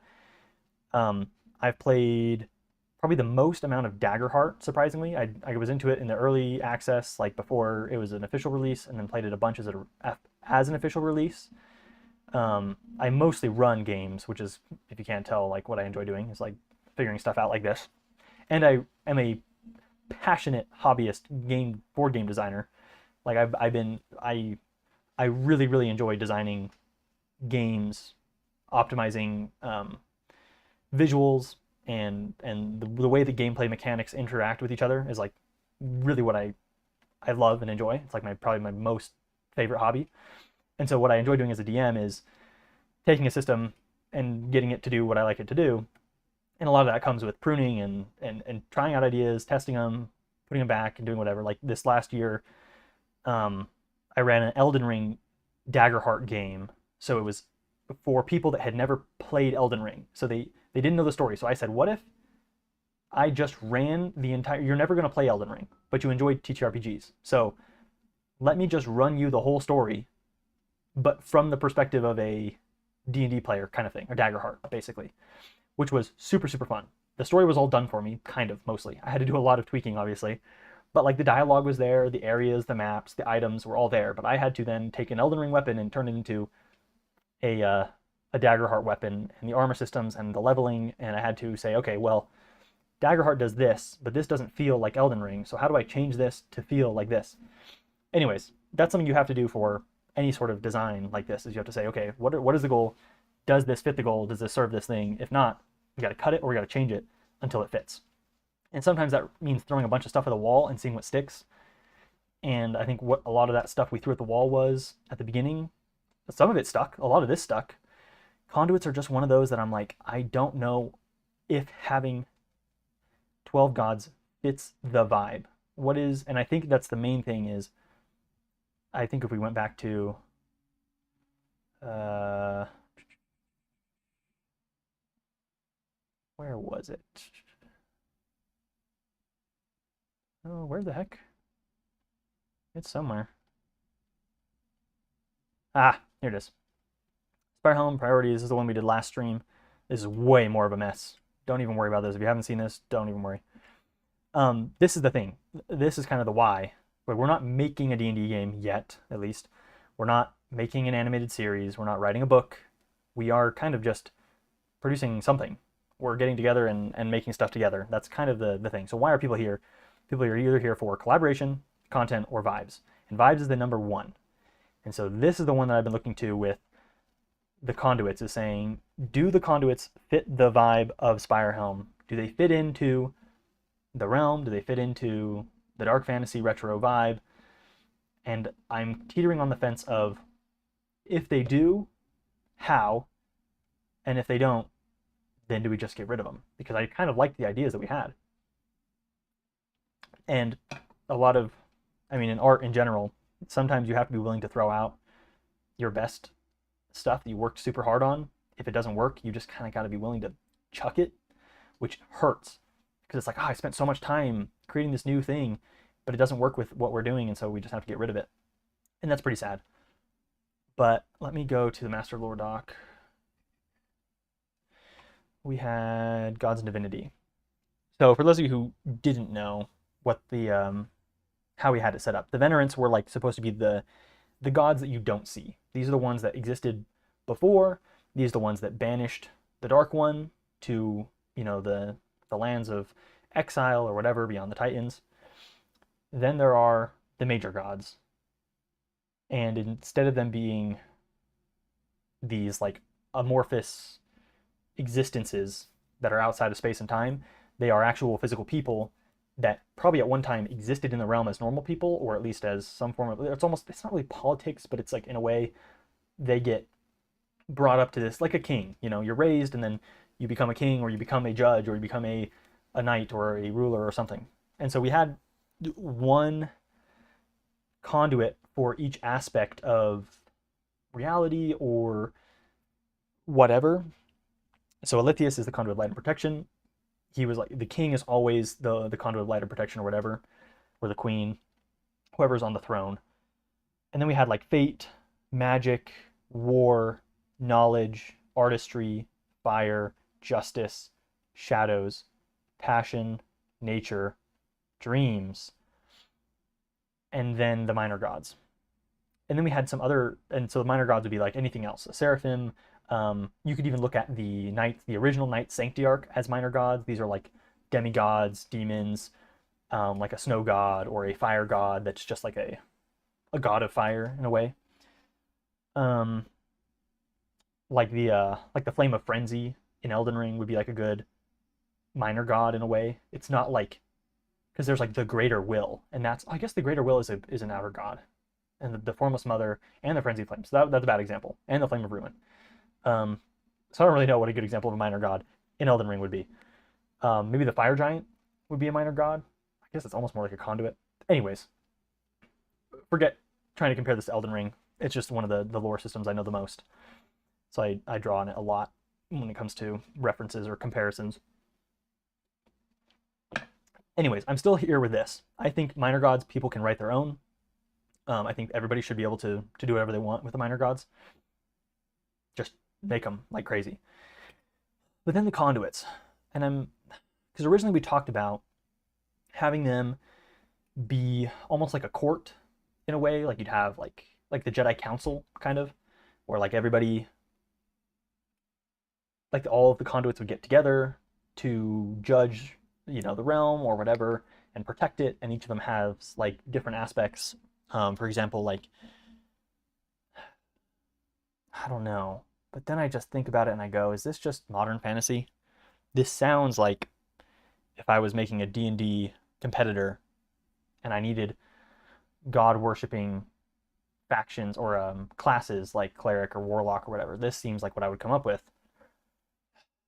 But when I think about retro dark fantasy, the vibes, I don't really get this kind of vibe of like a court of gods, like the Greek pantheon, where they're just up there like talking together, like the Percy Jackson style. I just don't really know if that fits the vibe. This feels more like high fantasy and less like low magic dark fantasy or emerging magic dark fantasy. So, but I also think this is a really cool idea where when they die, they get like released from their position through death, and then they appoint a new one, and it could be any of these. It could be like history or trade. If they think, okay, well, we don't really need a conduit of passion right now. We don't need that. We're in a war. They get rid of the one of passion. They do one of trade or history or time or freedom or whatever. So, or God of the Unknown. I think this concept is really cool. But part of me is just like, somebody else should just use this for a book, and this shouldn't. I don't know if this is really what SpireHelm needs. This, I think, is what SpireHelm needs.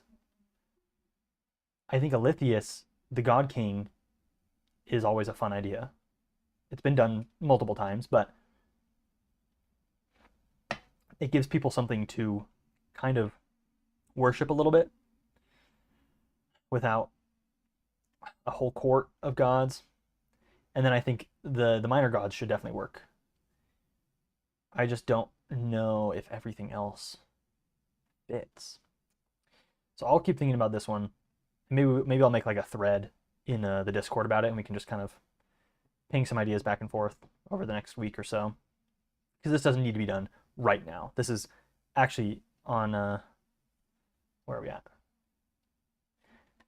Well, I can't see it. There it is. Up here, this is like the bottom. So it's the last thing in order of importance is the gods. Because I think when somebody comes to a fantasy setting like this and they want to either write a short story, play a D&D game, make some art, write music, do something, I feel like in this order they need, like, these are the things that people are going to engage with, and these are the things that people are going to engage with. The knights, the monsters, the collectors, the adventurers, the magic, the impending doom.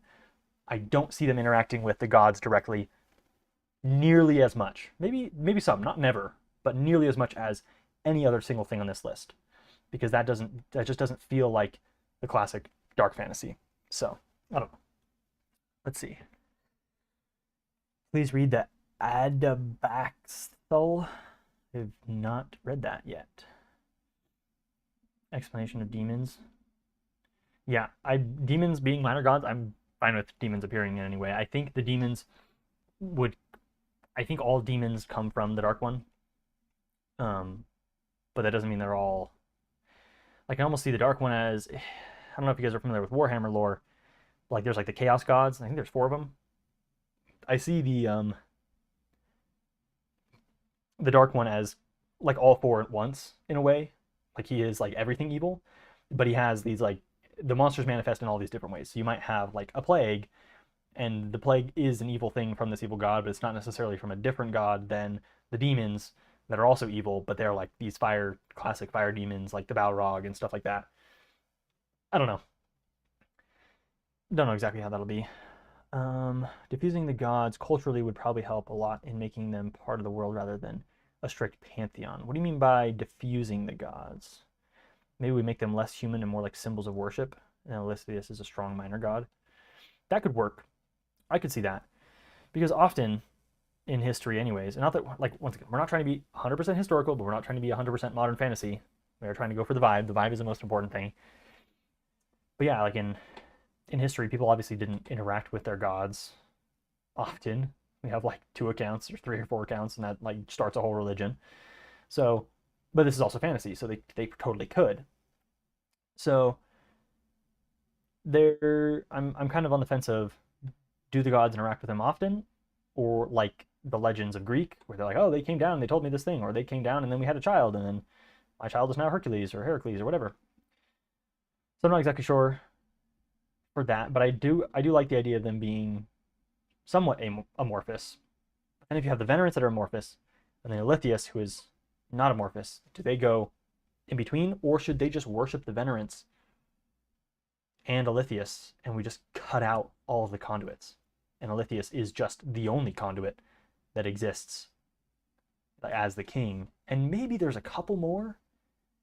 Like once again, if we establish SpireHelm first, then a few months from now or a year from now or whatever, as this keeps picking up, then we expand and then we go, okay, well, this other kingdom is ruled by someone that is alike to Alethius, but for a different aspect. Maybe he is a demon that is now, or like we talked about, a king siding with the enemy, and then he becomes this god because the Dark One grants him power. So that's where I'm kind of like, do we just cut out all the major gods? We just make Alethius kind of the, not really a god, but he is kind of a god king. So yeah, I haven't seen people interact with them or write much about him anyways. Right, that's the thing. I feel like people are going to interact with, this is what we want people to engage with in the original guide: the art, the knights, the monsters, collectors, adventurers, magic, impending doom. And therefore the king, the kingdom, the realm, the archive, the Ignis specs, stuff like that. I don't see them drawing on that other than the characters and their relationship to the gods, which in my opinion does not depend on them existing. Like there is lots of stories, most stories have the worshippers of a god that don't directly interact with that god ever, and they see it as their moral duty to serve, or at least live a life that is aligned with their deity. So like you could still write someone like a cleric into this. It's just they're a cleric for maybe not a nameless god, but maybe we just leave it up to the minor gods in the like we just, if you want to create like a god of fire or an elemental god or a minor type deity, like, and I don't mind the idea of certain deities being, oops, no, not Gemini, get out of here, holy crap, why would I ever need Gemini? um I'm not opposed to the idea that, oh, what was I saying? It just made me lose my train of thought. Oh yeah, I'm not opposed to the idea that some gods gain their power by having followers. So the more followers a god has, the higher that god ranks on the god tier list, kind of thing. So if, in a way, you could write a story about a group of people that worship gods, and they are like this group who worship this like snake lady as their god, and as they get all these troglodyte followers and they kidnap people and brainwash them, cult of the reptile god style, that's kind of how you end up with it. But then you end up with the power scaling where people are like, well, actually my cult has a bajillion people in it, and therefore my god is stronger than your god. Yeah, that's the slippery slope as well. So that's kind of where it's like, I don't know if I'd really want it to rank that way, but I'm not opposed with, I would never make a ranking system. I think that's just, power scaling is not something that I think would fit in the SpireHelm area. Yeah, slippery slope of the gods becoming hard magic. Yeah. The other thing though is the 12 conduits for the 12 spikes on the SpireHelm symbol is really sick. Yeah, that was kind of the original idea. And I like, once again, I like that idea. I just don't know if it fits the vibe. It's one of those hard things. So I'll think about it a little bit more, and I'll make a discussion post about it in the Discord. But yeah, it is definitely a little bit of a slippery slope of like, especially with a collaborative thing like this, like nobody, nobody gets to say no to, I mean, like I kind of get to say no to certain people's ideas, but like at a certain point, if people are like, well, I created a cult that does this, and it's like, well, I created a cult that actually counters that cult, and it's like, okay, well, I'm going to create a cult that, like a religion that counters both of those cults, and it's like, you just kind of run into this circle of trying to power scale each other, and that's not really the vibe we're going for. I want to, once again, it's kind of like D&D. You want to reward the behavior you want to see, and if we reward people's storytelling with your god is now #1 ranked on the leaderboard because you decided arbitrarily that you have the most followers, that does kind of get a little weird. And then they're like, well, if my cult does this, then they get to do this. I don't know, not really what I want to see it become. So okay, let me make a note, to-do list, and for the conduits. That way I remember to come back to those. And let's find this map again. It's been a long time since I've touched this map. There we are. Okay. Let me pivot a little bit.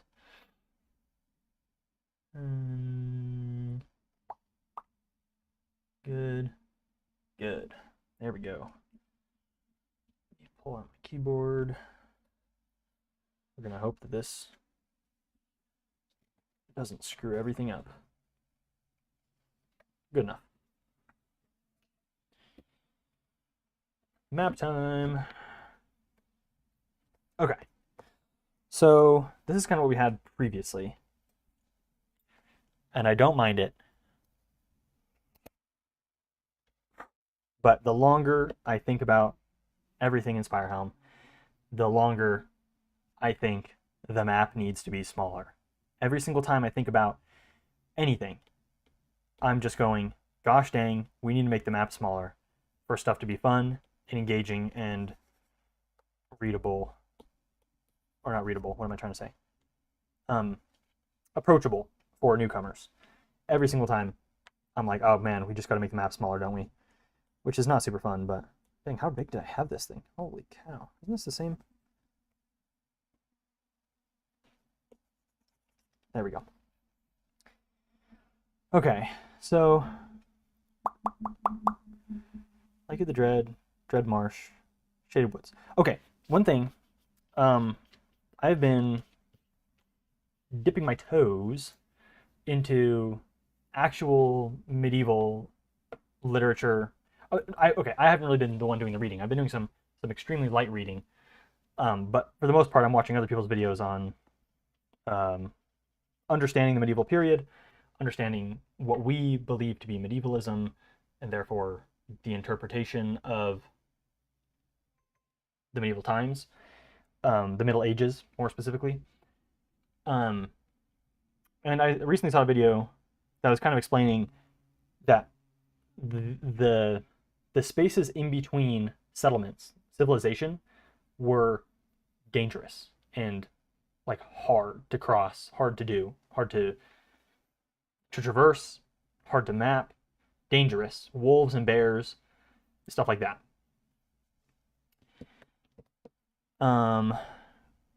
Yeah, it kind of feels like the GA's project, not a community. Yeah, unfortunately, for now, it's probably going to have to be more my project for a bit, with some input, obviously. But I think once the SpireHelm book gets made, whatever, I don't know what you call it, the guide, the SpireHelm guide, then it'll be a lot easier to open it up, because I think, kind of like I touched on a little bit ago, we started with it just being completely open, and what we ended up with, unfortunately, was just kind of like a bunch of stuff that wasn't very cohesive and was really hard to draw stuff, connections to. So for the next little bit, at least until that gets made, it'll probably be a little bit more of me cutting some things, saying no to a lot of stuff, saying yes to a bunch of stuff, but probably less stuff than I'm saying no to. And then once it's like, okay, this is really a good foundation to build off of, then it'll be way easier for people to know what to do with it. Because, like, yeah, I mean, think of it kind of like D&D. They have the Wizard of the Coast has a very specific lore, and not that you're not allowed to break it. Like you can do whatever you want with it. Um, but it's just the nature of this project, unfortunately, is just that it can't be 100% collaborative from the get-go, and that not every single idea can be taken 100%. There's just got to be some amount of pruning, and I mean, I could appoint someone else to do it, but I have a lot of ideas in my head that have been here for a while that I started this with, and so I'm like, let me get some more stuff figured out, and then it'll be a lot easier to like completely open up. Anyways, what I was talking about was this section around here and into here is all dangerous, and it probably always has been. But wait 1 second. In this phase, you could do an announcement each week. This week's magic. Yeah, spread our ideas, not a strict law, but focus. Yeah, that could be definitely really helpful. Yeah, you kind of need a central authority at the start so you can establish boundaries. Yeah, that's the biggest thing is like, yeah, otherwise it all kind of just becomes a giant dog pile of ideas and stories and stuff, and it's impossible to know what to give weight to and how to, not that it's like we're supposed to judge other people's stuff, but like in any community, we regard certain things in the D&D community or in the Warhammer community with higher regard when it comes to canonization or craftsmanship or all these different things. And it's like, oh, I know what to grade this on because I know what SpireHelm is. Versus at the beginning, it was like, I don't even know what SpireHelm is or what it's supposed to be. And so everything sounds like a good idea because I have no idea what a bad idea would even look like. So yeah, it's going to be a little bit more, maybe not unfun, but I think it's exciting, but it is going to be a little bit more boring for the next little bit where it's like, okay, let's lock in, let's get the good stuff, and then we'll kind of expand out. I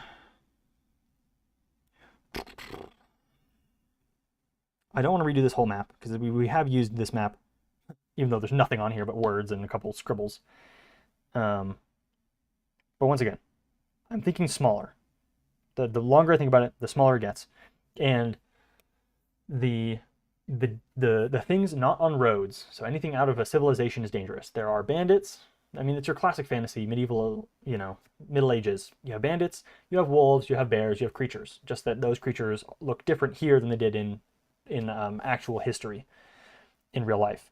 And so I think with that in mind, it's not like someone would just travel. Not that they couldn't, but they probably couldn't and definitely wouldn't just travel from SpireHelm to the Lake of Dread or Dead in like a day, just because they felt like it. Or even a month, maybe. It might take them months, plural, to get from one end to the other, even if it's a very, very small realm. And so I think that's why SpireHelm would have a couple baronies. I'm thinking 3 to 5 is kind of where I'm at right now. Of maybe more, maybe a few more. Maybe they have, I don't know. I think 3 to 5, 3 to 6, somewhere in there. Less than 10 baronies across the realm, which are regions, not necessarily like we're going to put borders on them and say this is the SpireHelm, this one up here goes to this different lord, and whatever. I think it's just we know there's a keep here, and that's a terrible looking keep. Whatever. There's a little castle over here, and they control this region, and their job is to be a safe haven for the Spire folk and whatever. Yeah.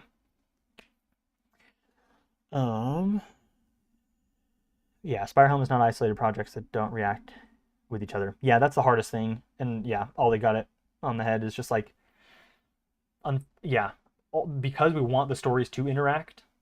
It's not like SCP where it's like, oh, well, this one's just contained here, and it will never touch another SCP. If they did that, it gets very complicated. And when people make like short films and stuff with SCP, and they want multiple, what are they called, anomalies to interact, they very specifically choose two that will work together and are beneficial, symbiotic. I mean, not symbiotic, but like they function together, not two that just would be completely opposite ends and wouldn't work.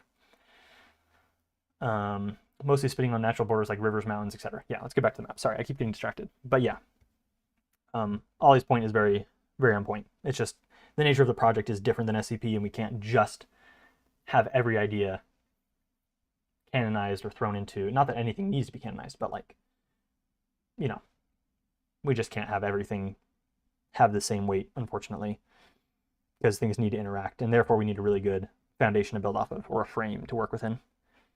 So yeah, I think rivers, forests, mountains, hills are good like separations of areas, and I think people would understand, oh yeah, when you cross these hills, you're officially into this land, even though there's not like an official border. If things are happening on the mountains in between or on the river, it's not like it's like, oh, okay, well, rock, paper, scissors, and whoever gets it, like it's your thing.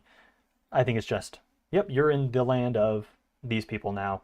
You may see them traveling, you may, you know, you're closer to them, they may come to protect you, they may not. So, what time are we at? How long have I been going? 115 minutes? That's not even bad. That's pretty quick. Okay. So this is the stuff. Waters of the Deep, SpireHelm, Lands of Exile, Titans.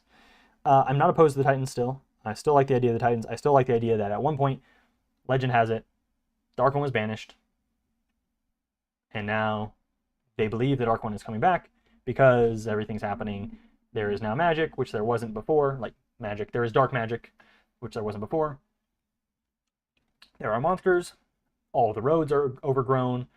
Civilizations are getting, like when the second, not the second, but like within weeks, a town could be ravaged by monsters and then completely overgrown and lost to the land, or completely taken over by those monsters and shifted and built upon. Like if goblins or orcs or something take over it, they can morph it into something completely different than what it used to be. So we can make the project's borders not oppressive nor too descriptive. Yeah, we want it loose once again, so that people can push and pull it for their stories and their ideas, not necessarily just be stuck within one thing. Just loose enough that people can move it, but not too loose that there is no structure at all. Wayfarer's Hills, Shaded Woods, the Dunes, the Dread Marsh. Right now, I feel like crossing out the dunes feels too big. Feels a little too big to have. But then again, you can have really small areas with vastly different things there. I'm thinking about like there's some temperate regions of the world. I mean, even in England or Ireland or Scotland or France or Germany or Spain, you have regions of like even just the elevation alone changes things with the amount of rainfall it gets, how green it is, how arid it is. You have the coast with humid air sweeping in. You get tropic kind of winds and rains and stuff like that. And then, so yeah, kind of, and obviously it's fantasy, so it doesn't have to be perfect. Yeah, mountains cause some weird things. Luckily, we're not going to be too scientific about it. We just want it to be believable enough. If within 10 seconds, nothing looks really, really weird, and you're not like, what the heck, then it's good enough, in my opinion. There's like kind of a, if the more you read into it, unless you're coming at it from a scientific lens, it should be okay. And I know some people really love scientificizing fantasy, but it's not the vibes here. It doesn't support the vibes. So we're gonna skip it. Border area inland, make it into sand dune next to the sea. Oh, that's not a bad idea. Yeah, so the dunes could come there potentially, or there. And yeah, it could just be like an expansive duned area.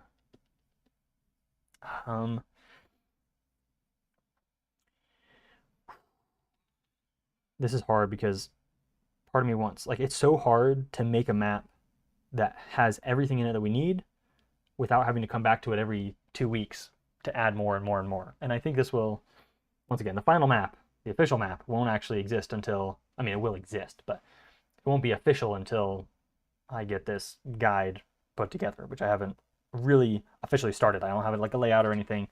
I'm just trying to get everything good so that I can then go in and write and finish stuff. So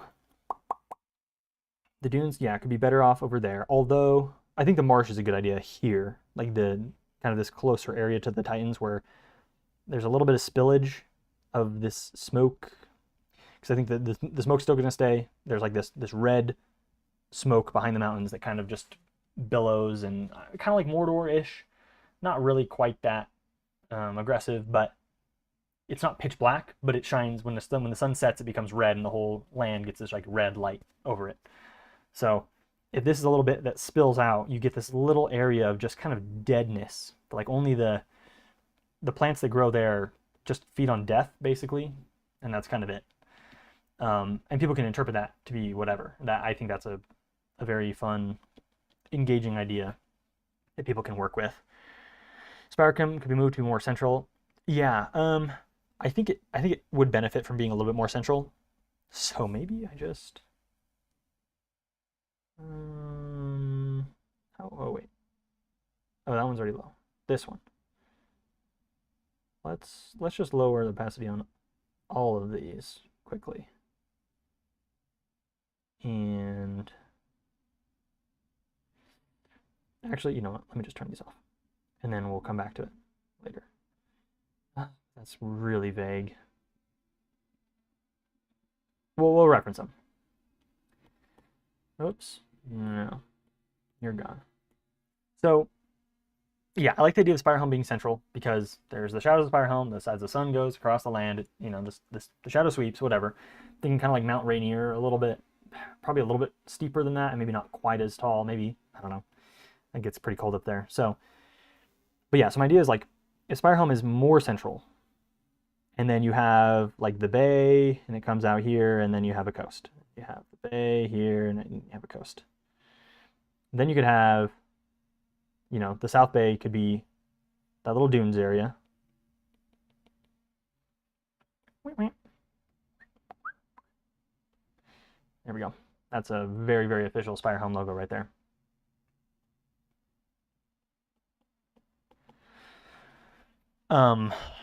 And then obviously we have the Titans to the west. These are also very, very well drawn mountains. I like the Dreaded Marsh, or the Dead Marsh. How big? Is there mountains that have multiple rivers coming off them in real life? Rivers are like the biggest thing that I don't like breaking the laws of physics with, because gravity is just a thing. And having rivers that split is not realistic. Don't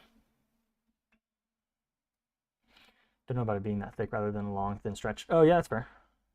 I think that's a good idea. Probably just longer. Oof, this is a terrible eraser for this.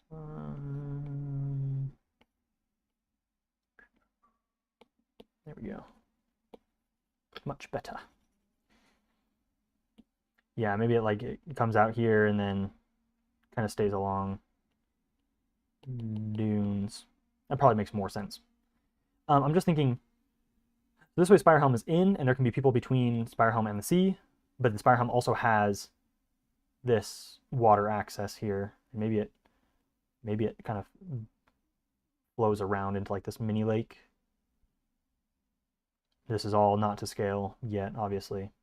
So there's like a kind of a lake around SpireHelm on one side. My thought was we had the Dragon's Maw lake up here. Puff the magic dragon right there. Grr. If that's going to be, it looks like a seal. If that's going to be a lake, do we then have two rivers running off? If we have one river that runs down this side of the mountain and into this, do we then have another one that goes this way? And if so, then this is the tongue, and the tongue then goes back out. Is there anywhere in the world that like has this? I feel like this is kind of pushing the limits of what's possible. But maybe we just don't connect that. Maybe this is water that comes from up here to this river, and then that's a lake, and then that's a river, and that goes down into there. Or the other way around. Wait, hold on. Let me cook. There is never two rivers coming out of the same lake, so that won't work.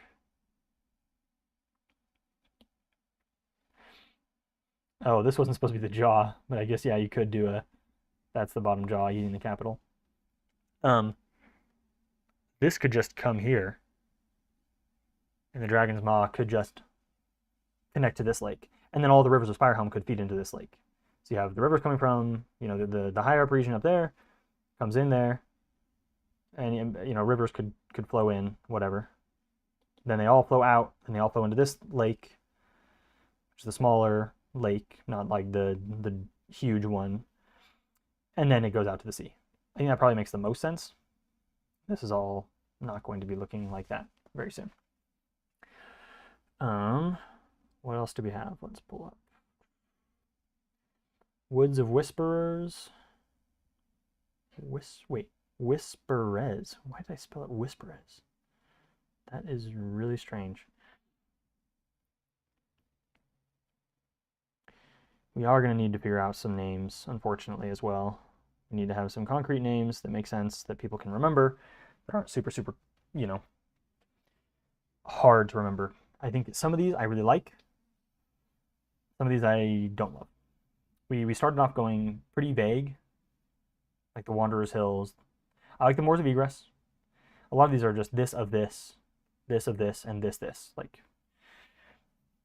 adjective noun, which is effective. I don't mind it. The Dragon's Abyss is still good. I don't love Skyreach. Lake of the Dead is fine. Dread Marsh is fine.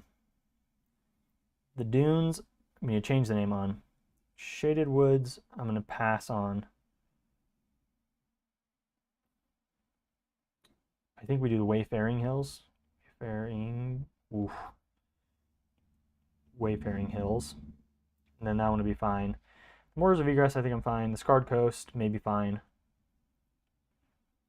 But I think it would help to have some regions of the land named. Maybe not like as a, like the baronies would at least need to be named, if that makes sense. So let's not throw out what we have yet. Let's see if we can just,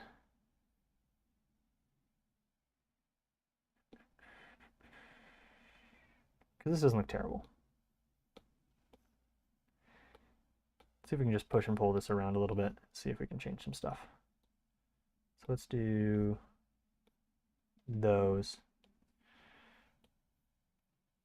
Let's take SpireHelm. Oh, this is going to be hard. No. Let's take this. Sorry, this is kind of probably a lot more boring. I think if this goes here,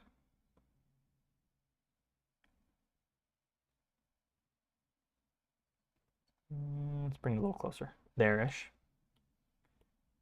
Okay, which you bring this around.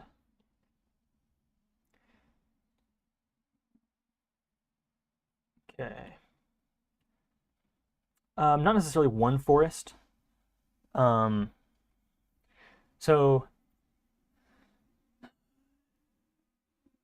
I don't know how to explain this. So yes and no. Like, because there's always two things going on. There is the objective reality, and there is what the people interact with, what the Spire folk believe, what they talk about, how they talk about it. And so to them, everything that is not civilization is the woldlands, the woldlands,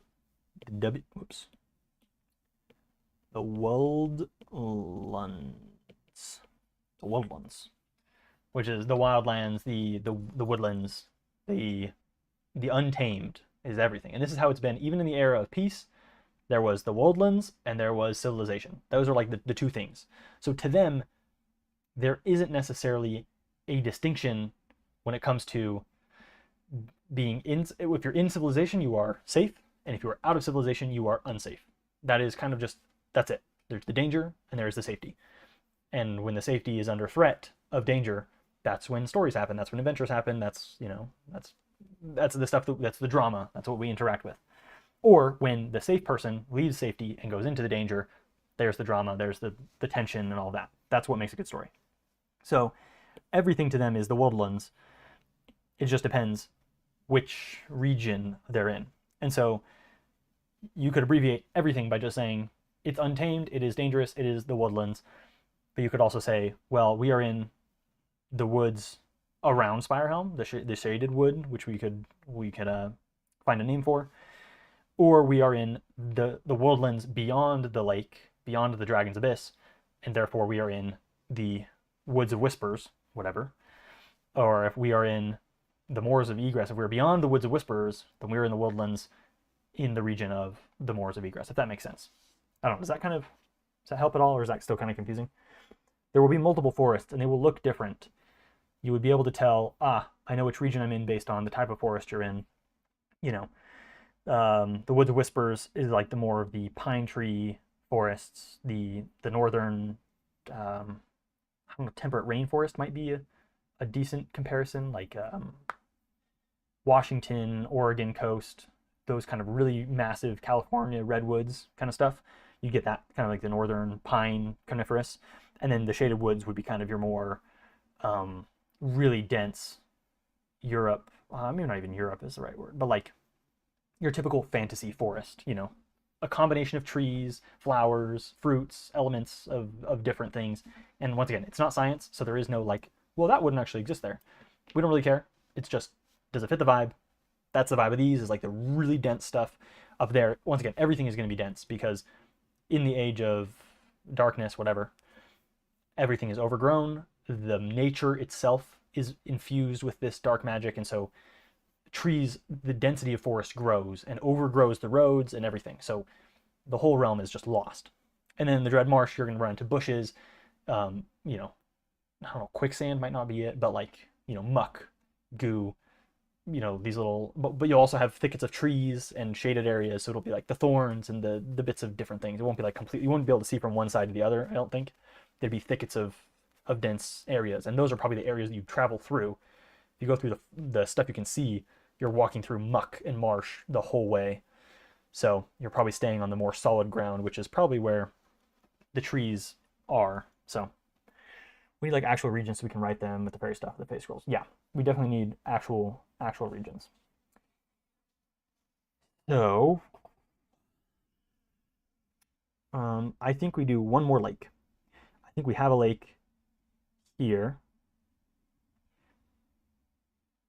And that lake goes here. We do a little waterfall. And then the river that goes out to the sea. And that will get wider and wider till the ocean. We'll have little bits of land there, and there, just little, like a delta kind of. So yeah, this is, once again, I'll probably use like an actual map making tool when I want to finish this, but maybe I'll hand draw the whole thing. We'll see. And then I still like the idea of this river kind of coming in here and going there. Close, some oxbows. There we go. That looks terrible. Let's redo that whole thing. It's not really what a river looks like. I mean, there can be some little bits of whatevers. Close enough. This will all be redone later. Looks about exactly the same. I think we make this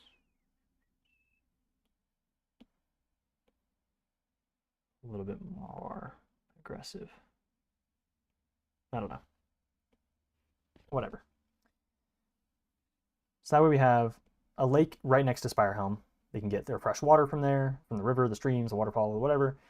There's water flowing through SpireHelm, and there's rivers coming down and off SpireHelm that would flow through the city. Spring water, rainwater, people could access, and that would then flow down into this lake, which would then go to the sea. So we have 2 lakes connected. Rivers flow in from the highlands up here. They come down, get into the Dragon's Abyss, go out through the Maw, into SpireHelm, into the lake. I don't know, we need to name this lake, and then out to the sea. I think that's pretty solid. Any other thoughts or objections on that?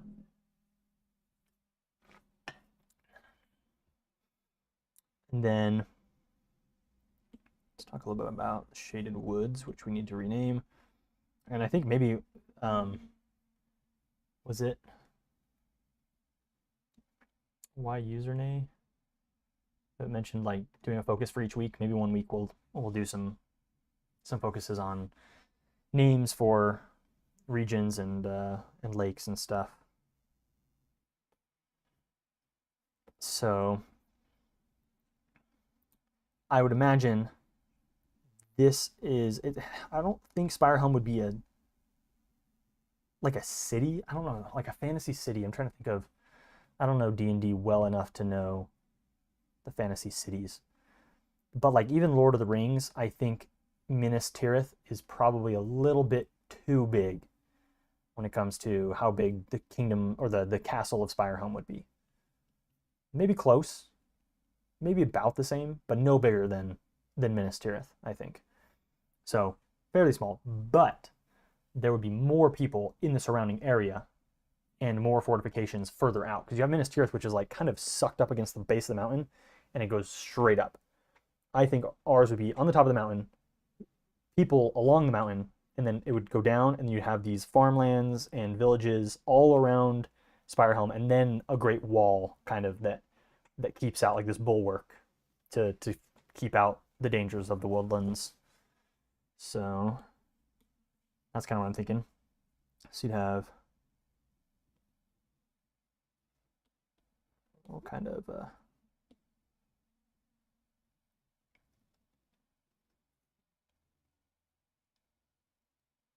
you go to the lake, and then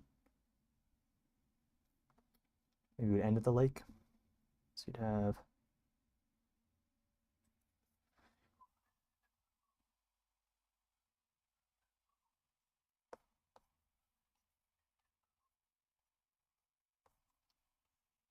oops. This is really, really rough.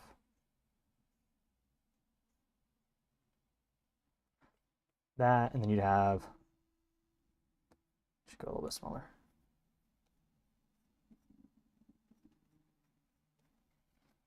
Farmland, some villages, and whatnot. And maybe like a river comes down and out and goes back around, and people live along the river, because that's what people do. No, they don't split. Never mind. It goes up somewhere else. Switch. Thank you. Ooh. Bigger than I needed. All right. Is that even remotely readable? Probably too few.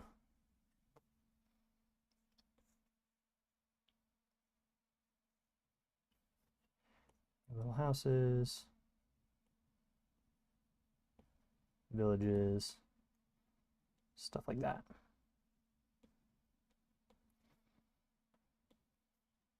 All right. We'll do. Just get rid of all this. It's just clutter.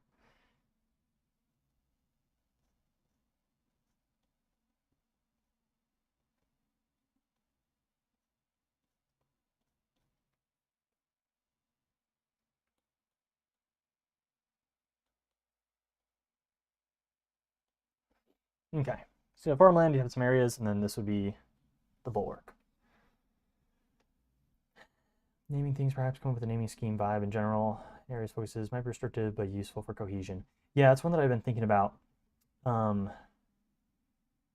Places founded before darkness should be named like English-inspired places, names in the north, like Germanish.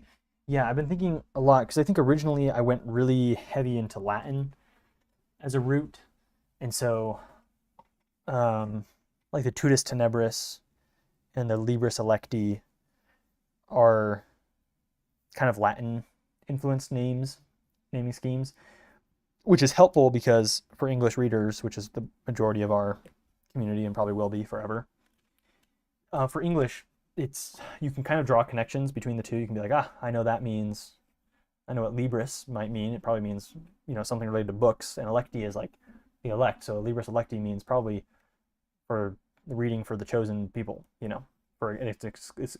it's an exclusive area. And then, so there's little bits of that I like because you can draw connections to it and go, I see what they did there. Then there's part of me that's like, the Germanic side of things is very, very cool. So like the Woldlands is a Germanic inspired stuff. Then there's just straight up English, modern English, like SpireHelm, the Dread Marsh, the Lands of Exile, the Waters of the Deep. And then on top of that, there is fantasy, which is we make up our own thing and we do whatever we want with that. The problem with that is, once again,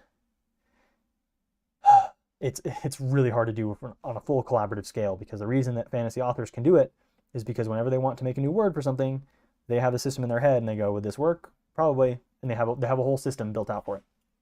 I don't want to spend our time just like focusing on word systems yet, at least. Maybe someday, but I don't really know. People aren't here for that. Once again, people are here for the vibes and other stuff. I think the good rule of thumb is go with classic fantasy sounding names, even if they're not super cohesive with each other.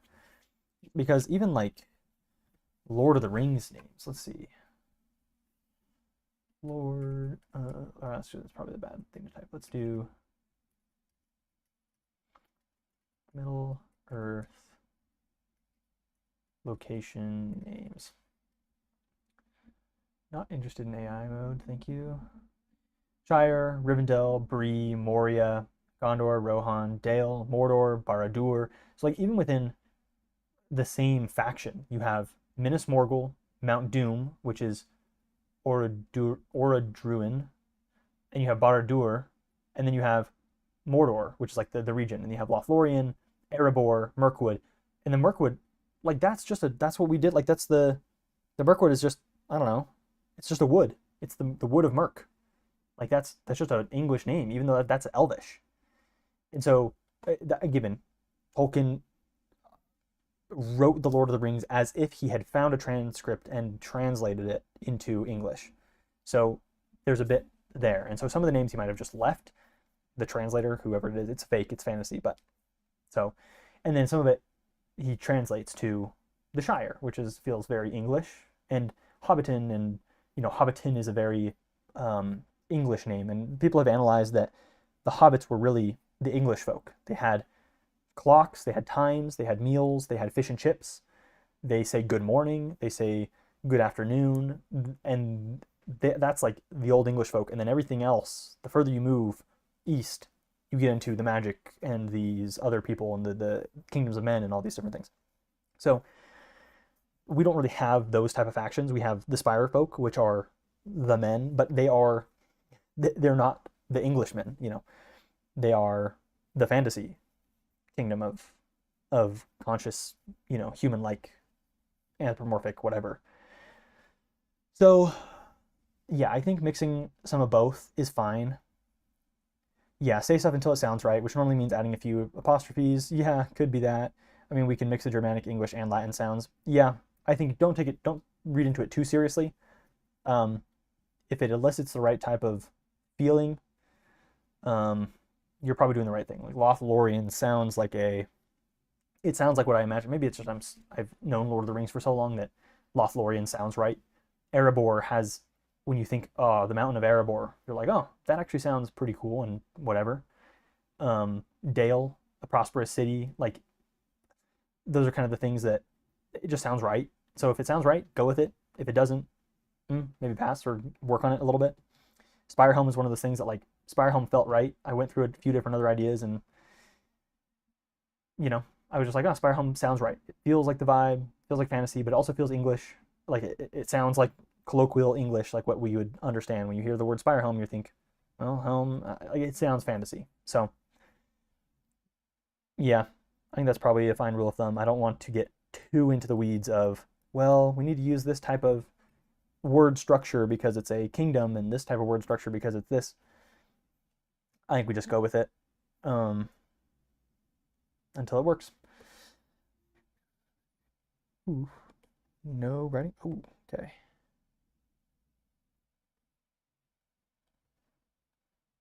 What else?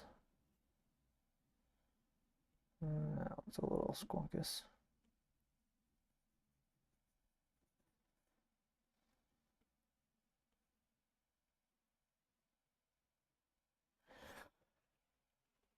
Um,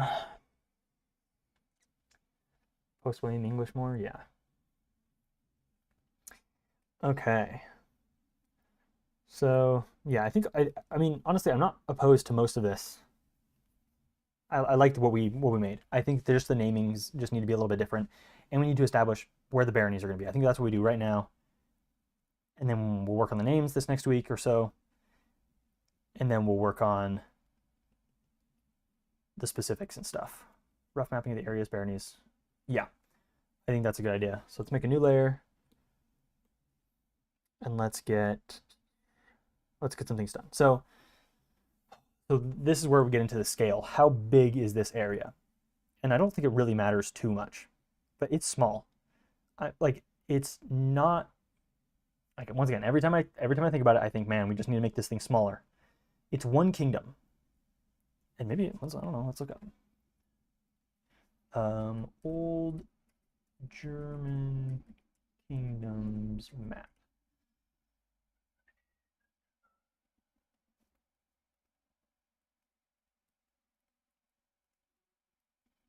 1960. Okay. Let's see. Europe kingdoms map. Let's do 14th century.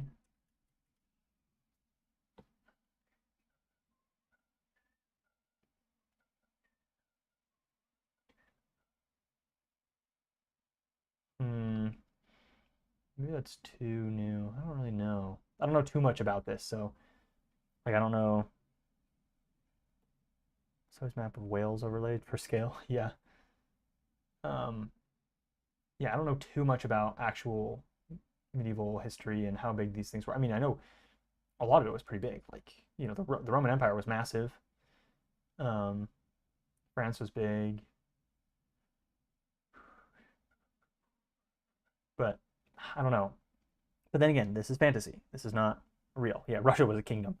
Yeah, it was huge. So, and some of the smaller kingdoms held a lot more power than the ones that covered more land, and so it all kind of depends. Um, yeah, I'm not going to dive into scale. The last thing we came up with was about the size of Ireland, which I think is fine. I'm fine leaning into that a little bit. There's a few lakes, some mountains, some rivers, some areas. So, yeah. Let's figure out where things are going to go. Let's do a green. Actually, that's a bad idea. Let's do blue. No, blue's going to be water. Purple. Purple will be the baronies. Russia was a tsardom, which is empire rank, not kingdom. Yeah. But, I mean, same idea. Like, Spain and France, about in my mind for the climate. Yeah. I mean, yeah, nowhere's going to be perfect, but anywhere is a good comparison. So, as far as scale goes, I'm just trying to make sure that the size of mountains to rivers to forest sizes are accurate.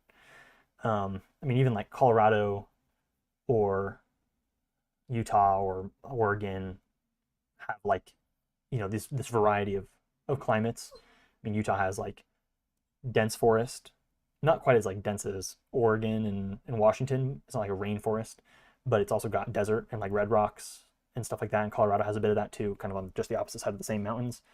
You get those similar regions. Arizona's a little bit more dry, but like, you know, that kind of scale. Under Henry VIII, England was an empire. Yeah. So the question is how many, if and where. And I think the answer to our question is probably not in what number makes the most sense for everything. It probably makes the most sense to what would the Kingdom of SpireHelm need and where. So I think a cool barony would be the coast. I'm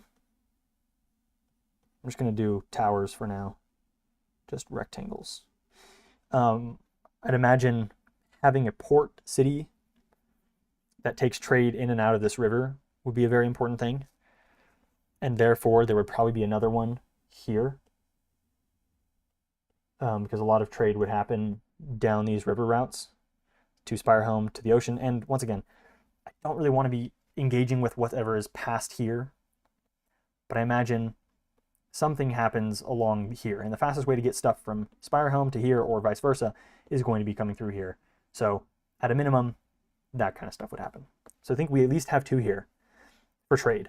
I think that makes the most sense. And they're the lords over those baronies are in charge of regulating trade, taxing, etc., safety, maybe, whatever. And if you want to write pirate stuff, you're going to be writing out here, dealing with this barony because they're the ones who control it. And if there's going to be pirates, they'll come from the dunes or from the lands up north, like the fjords up there, and do that. So, second, and I think I want to say it doesn't go too far. I don't think we put a barony up here. That to me feels too far. They know nothing is beyond the lands of exile. But then again, there's always you want stages. They know the danger comes from here, although now it's coming from everywhere. And then I guess that opens up the question, well, where were the other things and where were the other kingdoms back when they used to be fighting? And I don't know, and I don't know if it's too important. Maybe they're from the south. There's one from the south. Maybe some come from the Moors of Egress. Maybe some used to come from here. I don't really know, and I don't know if it's too important. If you're reading into it that much, then you're kind of losing the vibe, I think. So maybe at the edge of the Shaded Woods. So somewhere like here-ish, there's a barony. And they kind of rule this area. Let me back to here. I'm just gonna take these woods out a little bit, kind of around them, and they're kind of right at the edge. So barony there, barony there, barony there. So that's 3.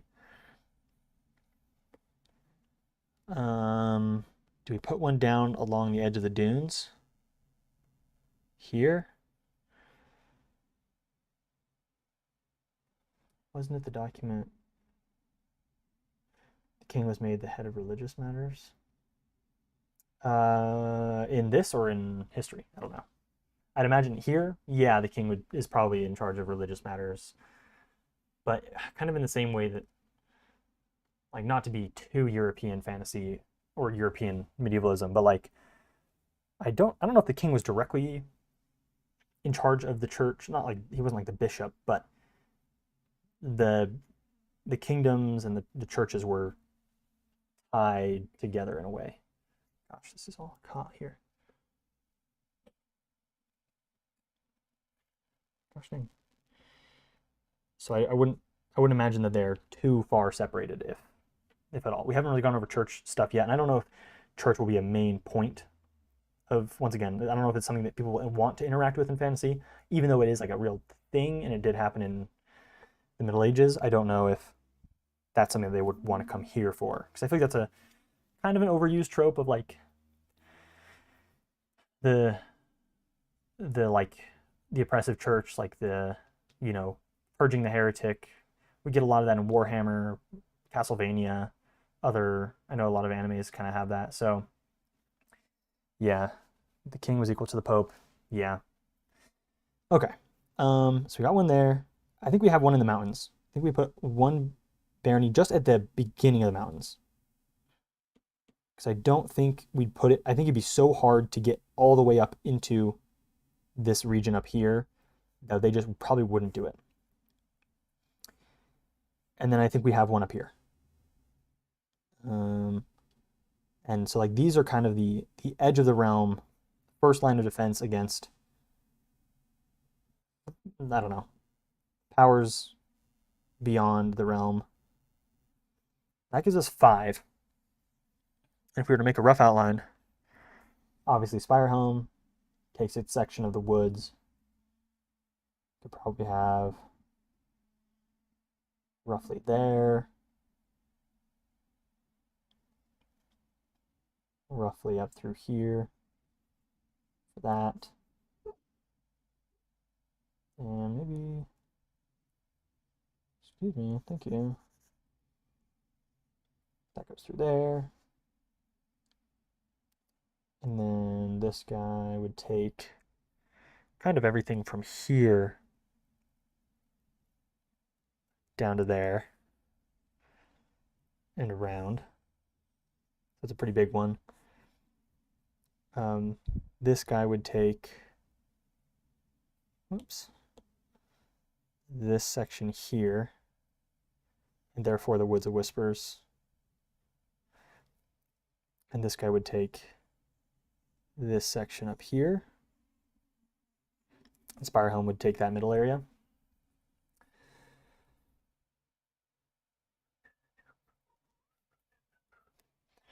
And then this guy up here would obviously take pretty much anything up into there.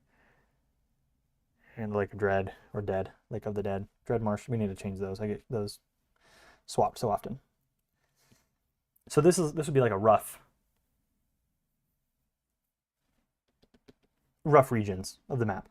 And maybe I think we change this. I think SpireHelm being the main kingdom and having the most amount of power should also have the biggest region. So maybe this guy takes his little region all the way up until the Moors of Egress, and SpireHelm can control all of that.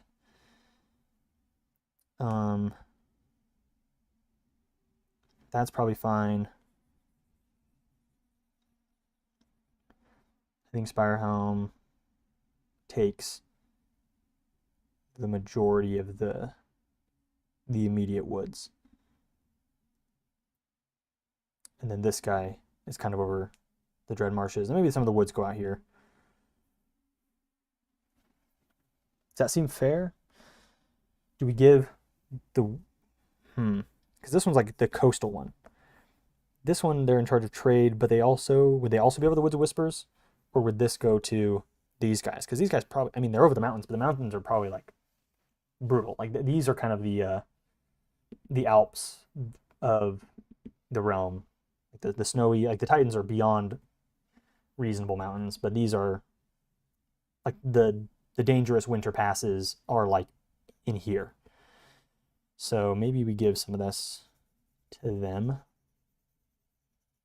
And this would all change over time, you know. The boundaries aren't firm. It's just kind of what is understood to be whomst. And then give this to that guy.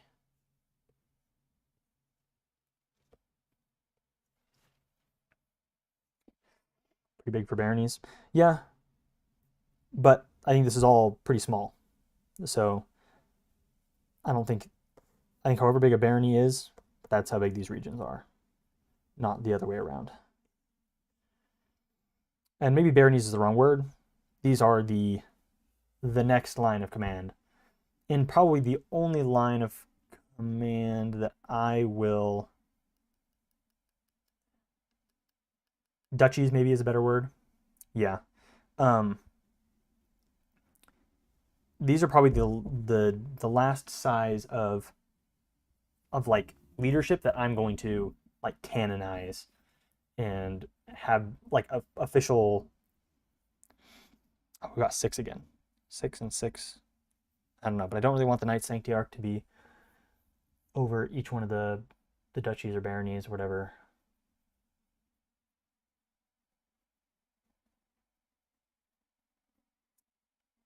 How do you pronounce that? Am I pronouncing that wrong? Have I been pronouncing that wrong my whole life?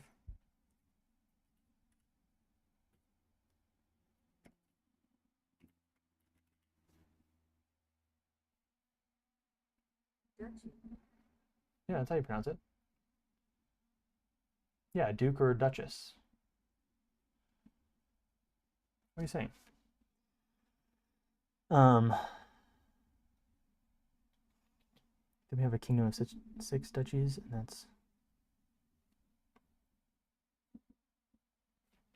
it's already taken by Robin Hobb in Realm of the Elderlings. Yeah, maybe. I mean, if it's taken by somebody else, that's fine. And we could probably cut out one of them. My first thought would be this guy down here. SpireHelm could just kind of control this, and these guys could also just control the coast, which I think makes a little bit more sense. Now we would have 5. It wouldn't line up perfectly with any other number that we're choosing, and it wouldn't feel too balanced. If at some point we decide to get into faction politics, then there can't be a tie. If I guess there could be a SpireHelm as its own. 5, 6. Well, oh well. Unless we want to merge these two together to a more central point, and they could, because I imagine, I don't know, this region I feel like is kind of beyond the realm. So maybe it's a good idea. So is the Titans, obviously. Like, this guy's got the hardest job for sure. So if we put him along the river at the base of the mountains, this gives them easy trade with the rest of the kingdom. They're over some of the more open areas, but also some of the more barren areas. And then they get this little bit of like, this is usable land and whatnot in there. That might make more sense than anything else. Because this down here, once again, is kind of the beyond. I don't really know what this will be, but this is kind of like, this is to the next realm. This is to the next realm, and this is to the next realm, kind of thing. And so is this. So that's kind of what I'm thinking.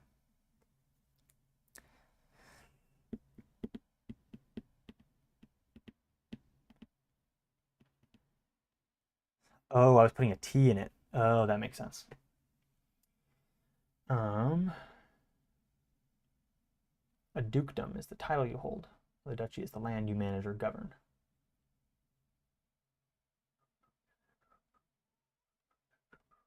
Yeah, I'll do some more research on like what these will actually look like. I imagine, like, once again, SpireHelm is the city of SpireHelm is no bigger than Minas Tirith, and using that as a rough reference for Middle Earth size. Let's see. Not that this is as big as Middle Earth. I don't think it is. I don't think this realm is nearly as big as Middle Earth.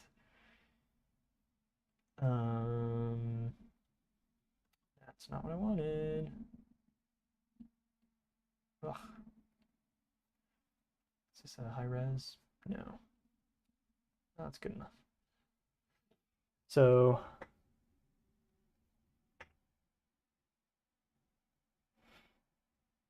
yeah, I mean, that's like the if that's the biggest city, then whatever these are going to be smaller. So whatever whether they're baronies, duchies, forts, I think they might look different. It'll just be, these will be the lords of the land. So there's the king, and these will be the lords. So what, I guess, what does a lord rule over? Not a kingdom, right? A full kingdom or a realm, I don't know. And it's fantasy, it doesn't need to be whatever. Don't really like the idea of big provinces with high-ranking nobles, because what role does it bring? What do you mean by what role does it bring? Because the other thing too is like these aren't necessarily counties. Like in reality, what it actually looks like is that circle is the civilization. Everything else out around it is wildlands. Like it's the untamed. And because the realm is changing so fast, it's like you have this little pocket of civilization that's fortified, like guarded against the outside. Everything else in between, you'll have little towns here, but they'll be like little specks connected by little bits of road that are being overgrown and whatnot. And so you'll have towns and villages of just like little bits of civilization. They're just not properly fortified and or governed necessarily. Like these bits are, well, I guess can't see what I'm pointing at, but these fortifications, these whatever we want to call them, are like the appointed lords of the kingdom. Everything else, like, and I think obviously not every village will be 100% backing the throne of SpireHelm and everything they do, but I think overall right now the realm is trying to protect itself, and so everybody is kind of banding together in hopes of saving what they loved and had for so long. And so I don't think there's like a ton of what's the word? People leaving, or it's not desertion. It's like you split from something. I don't know what the word is I'm looking for. Some are pre-darkness nobles and some are new ones. Yeah, that could definitely work, I think, right? Because pre-darkness, yeah, I mean, we're only in the 15th year. Yeah, so like some could be appointed newly. I think these are regions that would probably be longer established than just after. I don't think these baronies or these forts or these cities or whatever would be established after the darkness happens. I think they just become more important after the darkness happens, because trade routes between them become very, very hard to do or to use. And so they need to make sure that they're fortified better, that they have a militia, that they have protection, because if we lose those, then all that's left is just the capital. And I think that's, any amount of power you can hold in different areas is beneficial. So with making such strict canon cities, are we kind of restricting the writing ability of the city administration? Kind of. It also gives you more things you have to establish yourself. Yeah, so in a way, yes and no. I'm trying to think if I'm understanding this correctly. On one hand, we want people to have creative freedom to write what they want to write, but we want to make sure that what people are writing is conducive to the vibes of SpireHelm. The vibe, we're going back to that. The vibes, the collaboration, the content are the most important things, and the vibes are traditional familiar archetypes, old school art, cool magic, and some cool and unique fantasy takes like the Ignispecs and certain monsters and species and the way things work in SpireHelm that make it unique, not just generic fantasy or generic dark fantasy. So I want to give just enough that people can, like, I don't know how to explain this. I want to give just enough that when people are writing something unique or creating something unique, they can reference something that everybody knows. So if I was to write something in Harry Potter, I could have a student be in Hufflepuff and everybody would know, that's Hufflepuff. Or I could write somebody who goes to the, is it Beauxbatons, the other school, the French one, and people are like, I understand that. Or there's these different, different things that you can connect it to, and then within that, and it's hard because if you're writing creatively, we're like, well, we only know the headmaster of each of those schools. What about everybody else? If I'm writing a story about Beauxbatons and they're writing a story about Beauxbatons, what happens when we both are talking about the same, for example, Defense Against the Dark Arts teacher, and they're two different people? Like, then do we have to establish everything? And that's where we're going to run into that problem no matter how much I decide to flesh out and how much I don't. I'm just hoping that either people are willing to work together a little bit and say, has anybody written about this thing? Has anybody created something? And it doesn't necessarily need to be canonized, but you know, if people are working together on stuff, I would hope things kind of work like that. You don't think it works with cities? Like the cities need to be, we need to have like more official cities, or we think less official cities so that more people can write their own cities? I'm trying to figure out what you mean by that. SpireHelm should have forts in each direction to protect itself from each border, maybe one of them being newly made. So weak, therefore more dangerous and more unstable, unlike old pre-darkness places. Yeah, I'd imagine, like, that's the thing. I want people to be able to write any story they want. Not any story they want. Any SpireHelm dark fantasy story. That, so that when they go, because really how it works, in my opinion, how this should, not that it's like there's right or wrong, but how it should work is, if we're going for a vibe, you want to write towards that archetype. And it's the same thing that we were talking about earlier with what you cut and what you keep has to serve what you're going for. So I think if you are writing something that doesn't serve the vibes of SpireHelm, which is primarily why most of us are here, is from those dark fantasy videos and the AI slideshows and everything that we wish were not AI, then if it doesn't serve that, then it's probably written for a different fantasy. It's written for either Brandon Sanderson fantasy, Harry Potter fantasy, D&D fantasy, high fantasy, modern, whatever, old, maybe even, you know, this is going to be very different than Lord of the Rings, even traditional fantasy. So in one way, like I want people to write towards that stereotype, that archetype. And so if the vision in your head is, oh yeah, I picture like this adventurer who arrives at a city and the city has these qualities about it, as long as those qualities fit within the overall vibe and feel of the project, then I want people to be able to write about that. And so I don't want it to be so restrictive that they go, well, I wanted a city that had this aspect and this aspect, but I only made 4 cities other than SpireHelm, and none of them have those aspects to them. So I understand that, but I also think there's never going to be enough for everyone. And so why not just let people do whatever? Which is where I'm like, okay, to why usernames point, or usernames, is like, what about forts? Like, there should be forts. 100% agree. I would imagine there's a fort here, there's a fort here, there's a fort here. There's like little bits of standing. So when darkness is moving towards, there's little bits of fortifications. I don't necessarily want to have to plot every single one for you, so that when you decide, oh, I'm going to run my SpireHelm D&D game and we're going to do a dungeon at a keep, we're going to be like defenders of this keep, I'm just going to put it in the shaded woods somewhere and I'm going to say it's here. And if somebody else put one here and it doesn't make sense, you can kind of ignore it. And we have a little bit of fantasy and suspension of disbelief, and not everything needs to be perfectly mathematical and whatever. And especially if one of them goes down, it could be lost to time forever. Like the realm is changing, and like I've said before, like the overgrowth is real.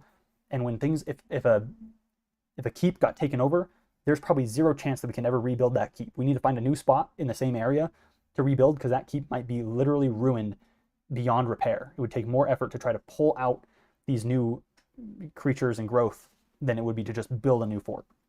So on the same vein as the forts, cities I think could also work like that. I just don't think they'll be cities. I think they'll be more like villages and towns with leaders, rulers, you know, a hierarchy. So if you wanted to have some amount of, this is the warden of the town, or this is the mayor or whatever, or the governor, or I don't even know what the proper term would be, fantasy or otherwise. I want people to still be able to do that. I think they would be an extension of these. So you'd have this little town here, somebody else could write about the little town here, and the little town here, and they all kind of have these little trade routes. And the further you go, the more at risk you are of vanishing and being taken over and being wiped off the map. Does that make sense? Let me read through these. Agree with the premise. With cities, less official cities. Just think maybe we don't divide the map between cities. Yeah, I don't. These lines are completely arbitrary. So these will not be in the final map. In reality, what it will look like is just these are gone. So there is no difference between like, because it's all under the Kingdom of SpireHelm. It's not like they have specific regions that they rule over, or if law needs to happen. And once again, it's the fantasy world. I don't want necessarily people to have to be bogged down by legal systems, and I feel like that's not the fantasy we were here for. Once again, the stuff we want people to engage with is the magic, the mysticism, the kings, the knights, the monsters, not complex legal systems, courts, rulers, judges, stuff like that. So I think in the final map, it'll be, this is SpireHelm, and we know the more east you move, at a certain point, you're going to be closer to this keep, this barony, this duchy, whatever. You'll be closer to them, and therefore they are your next safety, and they will take care of you easier than your route back to SpireHelm. If you're going this way, if you're in the mountains, your last stop is going to be at this place, or at one of these towns within this place. And you know, if you need something, or if you're working for SpireHelm and somebody's like, hey, you're arrested or whatever, you can say, I have a badge from the king, and they bring you to their lord, and the lord says, oh yeah, you're good, you're one of the Sanctiarch, or you're a collector of the archive, or whatever, we believe you, and then you're good to go on and do whatever. So yeah, I think little towns and bits here. There will just be no big cities. Think like Bree, I think in The Hobbit is like a perfect example of like, there's a little city. Even Lake Town, I think is a perfect example of how big I want things to get. If you guys know The Hobbit, in Lake Town, at least even in the movies, it's been so long since I've read the books, but I've seen the movies more recently. It's the mayor of Lake Town, right? Yeah, we don't want to devolve into political fantasy. But there's the mayor of Lake Town. He's got a little henchman guy. He's restrictive on the trade. He's not a good guy. And there's this little sense of political intrigue within the city that serves the fantasy, not the other way around. It's not, the fantasy is there to serve the political intrigue. It's backwards. You're serving the fantasy, and the politics of that city serve the fantasy. And Lake Town is a big city with significant implications on that story, but not significant implications. If I was telling you an overview of Lord of the Rings, Lake Town would not be in my 20-minute synopsis. If I was telling you about all the kingdoms, I wouldn't even mention Lake Town, because its implication in the greater world is so small. But to those characters on their quest to this big world thing, it has massive implications. So you would talk on Erebor, and maybe even Bree, or not Bree, Dale, and how when the dragon came through, he wrecked Dale. They get to Bree, or not Bree. Well, I keep switching up all the names. Erebor, whatever. You talk about Smaug, you talk about Erebor, you talk about the kingdoms of the elves. You maybe even talk about like the Blue Hills, whatever. Like, you might, but for the most part, you're gonna be talking about the Shire, Rohan, Gondor, Mordor, and so those are way bigger. This would be like, this whole thing would be like, I don't know, Gondor, Rohan, something like that. And beyond this would be, the Mordor of the world. There's always a dark land. It's one of those stereotypes that everybody wants when they're coming here for dark fantasy stuff. They want, well, where's the dark lands? Well, that's the Dreadmarsh, this little bit, and all the way through these mountains here. You're going to find that the dark evil lands. So yeah, feel free to go free with cities, if you want to call them that, towns like Lake Town, with governors that don't necessarily report to the Kingdom of SpireHelm. They don't even have to report to the Lord of whatever duchy or barony or whatever in the realm. This is just what I'm going to give as people can understand where the structure comes from. These will be the big cities, the forts, the fortified areas, and the further you get away from them, the smaller and smaller things get, etc. Hopefully that kind of makes sense.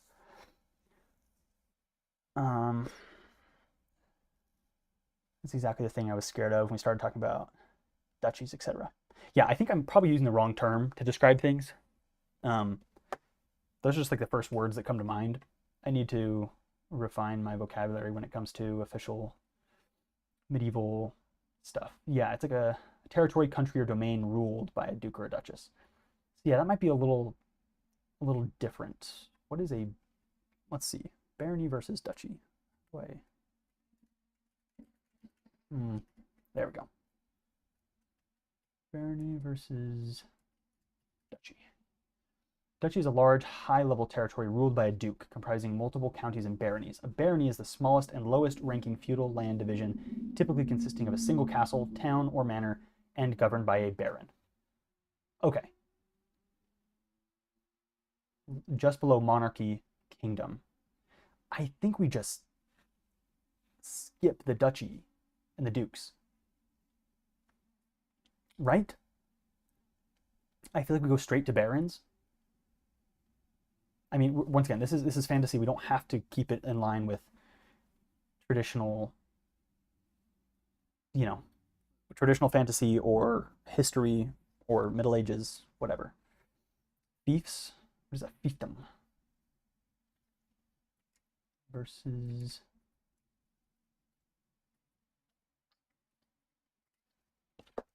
Oops. Granted rights by a sovereign ruler to a vassal in exchange for allegiance, taxes, and military support. That might actually be the closest thing I've heard to what I'm picturing in my mind. So because a barony implies that it's administrative. Although, why don't we do both? I don't want to complicate things, but now I'm thinking about it, and maybe we do both. Maybe we do some of both. Skip them or make our own thing. Yep, I think I agree. Dukes are members of the royal family. Yeah, dukes implies like you actually have a really big status. I think the baronies are slightly different. They might have benediction, they might have some blessing, some official stance, but I think having fiefdoms would be a really good idea, or at least some fiefs with granted rights granted by a sovereign ruler king to a vassal in exchange for allegiance. So a vassal and military support. So maybe these will end up being combinations. Some of these might be baronies, and some of them might be vassal states or vassal keeps. I think we just skip duchies entirely and dukes. I just don't think it really supports the fantasy that we're trying to go for. So I think we kind of just skip it. Yes, but typically they can be vassals of the kingdom or be a sovereign land in and of itself. Barons are a lot better for the theme. Yeah, so how I imagine, if we go back to this, we talked about the King Ferillion. So if my current thoughts about King Ferillion are right, it would be that he banded together all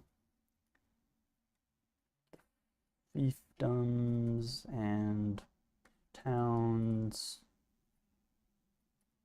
mercenaries,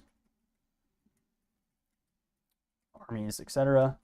So if he did all that, he united them under the banner of SpireHelm, and then said, "I will, we'll establish a kingdom to protect the realm." That happens at some point. At some point, something happened. The kingdom was falling apart. Maybe politics got people too greedy, and they were warring against each other. And at a certain point, the wars, he said, "I'm going to unite them under SpireHelm, and we'll protect this whole realm together against outsiders instead of fighting in amongst ourselves." And so at that point, these, what used to be their own little kingdoms in and of themselves, became fiefdoms, and they become vassals. Some of them become barons and baronesses, whatever. And then that's kind of how SpireHelm has been, and it was able to expand. And then now, as things have gone crazy, SpireHelm is saying, "Okay, I know we've kind of been just chill for a while, but now we really need you to be in alliance with us. Otherwise, everybody dies." And I think a lot of them would step up to that and go, "Yeah, I'll become the baron that the realm needs, and I will honor." Like Rohan, where it's like, "Yeah, we will answer Gondor's call." These kind of people are like, "Yeah, I'll get my guys together, we'll train, we'll stand up, and we'll figure out a way to stop the darkness from killing everybody," because that's what's been going on. Is that probably a good idea? I think.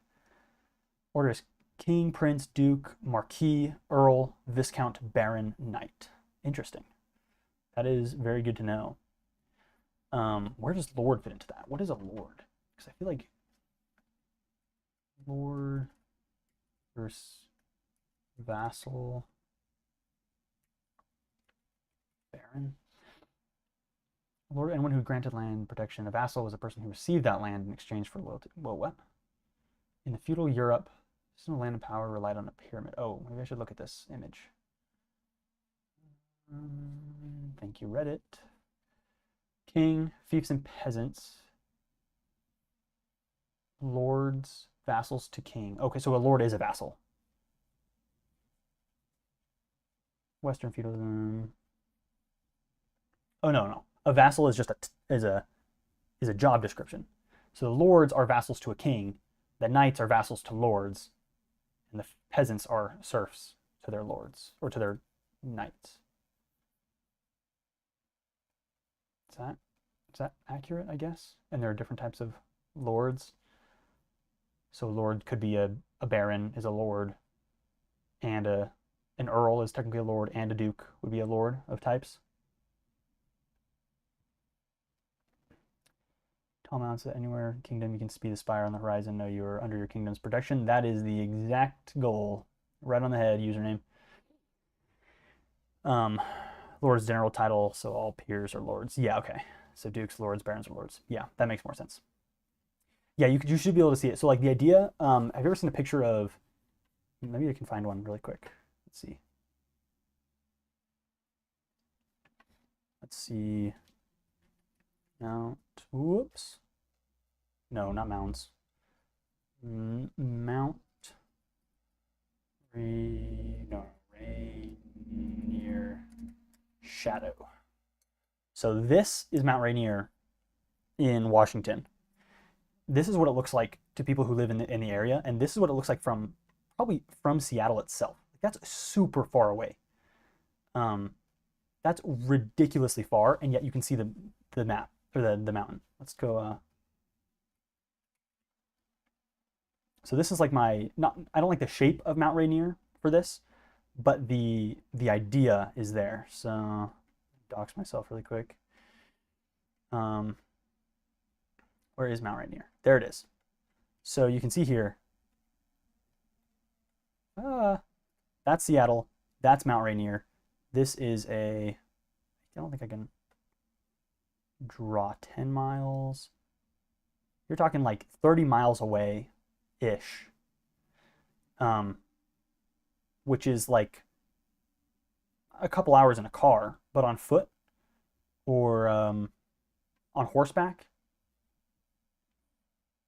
I don't even know how far that would be or how many days it would take to travel, and through vicious woodlands, evolving forests and overgrowth and danger and resource management and stuff. You're talking about potentially a long trip. So if Mount Rainier is to the SpireHelm kingdom, then you could end up with something like this, where every night, every day, when the sun rises, the shadow goes across one spot, and as it travels south or along the southern arc, if we're talking in northern hemisphere, where I think it's like 60% of the world's population lives in the northern hemisphere, as it passes through the arc in the sky, that shadow will travel across the sky and across the land beneath it, and then sweep across until it fades, and then you get the night or the dusk. Dawn? No, dusk is nighttime, right? Dawn? I don't remember. Then you'll get the red light, and so this shadow would be completely red. Just put a red filter over everything, and that's how every evening in the realm would look like. Assuming SpireHelm world is round, indeed, it's actually flat, so the sun never sets. Yeah. So that's kind of what I think about when I'm thinking about how big the mountain is. I don't think it's going to be exact dimensions. We're not getting into dimensions and stuff. We're just talking about the vibes. What are the vibes? Yeah. If you are not in the woods, if you can get up to the top of the trees, or if you're in an open area, you will always be able to see the spire on the top of the mountain. I mean, it might be too small to see, but you know the mountain, and therefore the spire, and therefore you are under the king's protection and his benediction and his blessing upon the land. That's kind of the vibe. So yeah, the realm should be small enough that is always the case. So at a maximum, you're talking here to here is like 40 miles maximum from one end to, which means the whole map. You're talking, I mean, I think it's smaller. I think it's probably like from here to here is probably 40 miles maximum, maybe 30, something like that. Once again, we're not getting into super specifics, especially not yet, but for reference, for scale. And everything in between is not your typical Middle Ages, nice nice kept roads, easy trade routes. now in this age of darkness, everything is really, really rough. And so it takes forever to get anywhere. And people just don't travel unless you are very prepared, or you're going with a group. You know, you're going with a band of protectors and mercenaries, or militia is probably the better term. You're going with a militia that's escorting your town closer, from your town to the next town closer, so that you can be safer because your town is no longer deemed safe and people are trying to leave. So that's kind of the vibe. Some vassals have their own vassals. That's another difference. Titles, honorifics, yeah. It's a pyramid. We got baronies on each side of the hexoid, right? Okay. How are we feeling about this? We just let's lower this a little bit and let's do one more layer without the stuff here. So we got uno, dos, tres. This spot a little better, and then let's put a little. And I think this one's cool. I think having one on like an island. The rule of cool always stands. If it sounds cool, it seems cool, go with it. All right. So I think those will be those. And yeah, there's no official borders between them. They are just there as safety points, touch points that are allegiant to the throne and have been for long enough periods of time that nobody doubts their allegiance. It's not like they're just getting paid in the last 5 years since the darkness happened. They've just stepped up their loyalty. They've always been loyal to the throne, at least since Alythius, or not Alythius, Ferlian banded together. And once the realm, the kingdom was established, that's when everything kicked off. So, any questions? Should we call stream there? I feel like that's kind of a lot of what I really wanted to get into today. I think we got a good map, timeline map going, a real map too.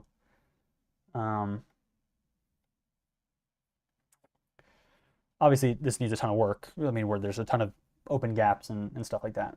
But for the most part, I'm not too worried about naming everything yet, like the storm wardens and the death storms and the places yet. I want to make sure we have placeholder names are important because it lets us, I mean, think about it like a game development. You have an asset that's just a cube, and the cube represents a monster in a hitbox. It's like until like, I don't know, probably not 3 weeks, but until months before release, the whole game is just a mannequin doing the T-pose, walking around for cutscenes, because there's just no point in fleshing everything out until we need to.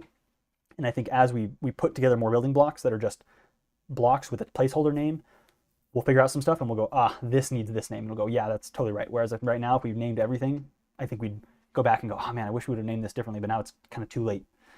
And I think that's what I've run into this whole time is, and I think just over the last couple of months of me not working on this project, but thinking about it a lot, it's just, I think I've just figured out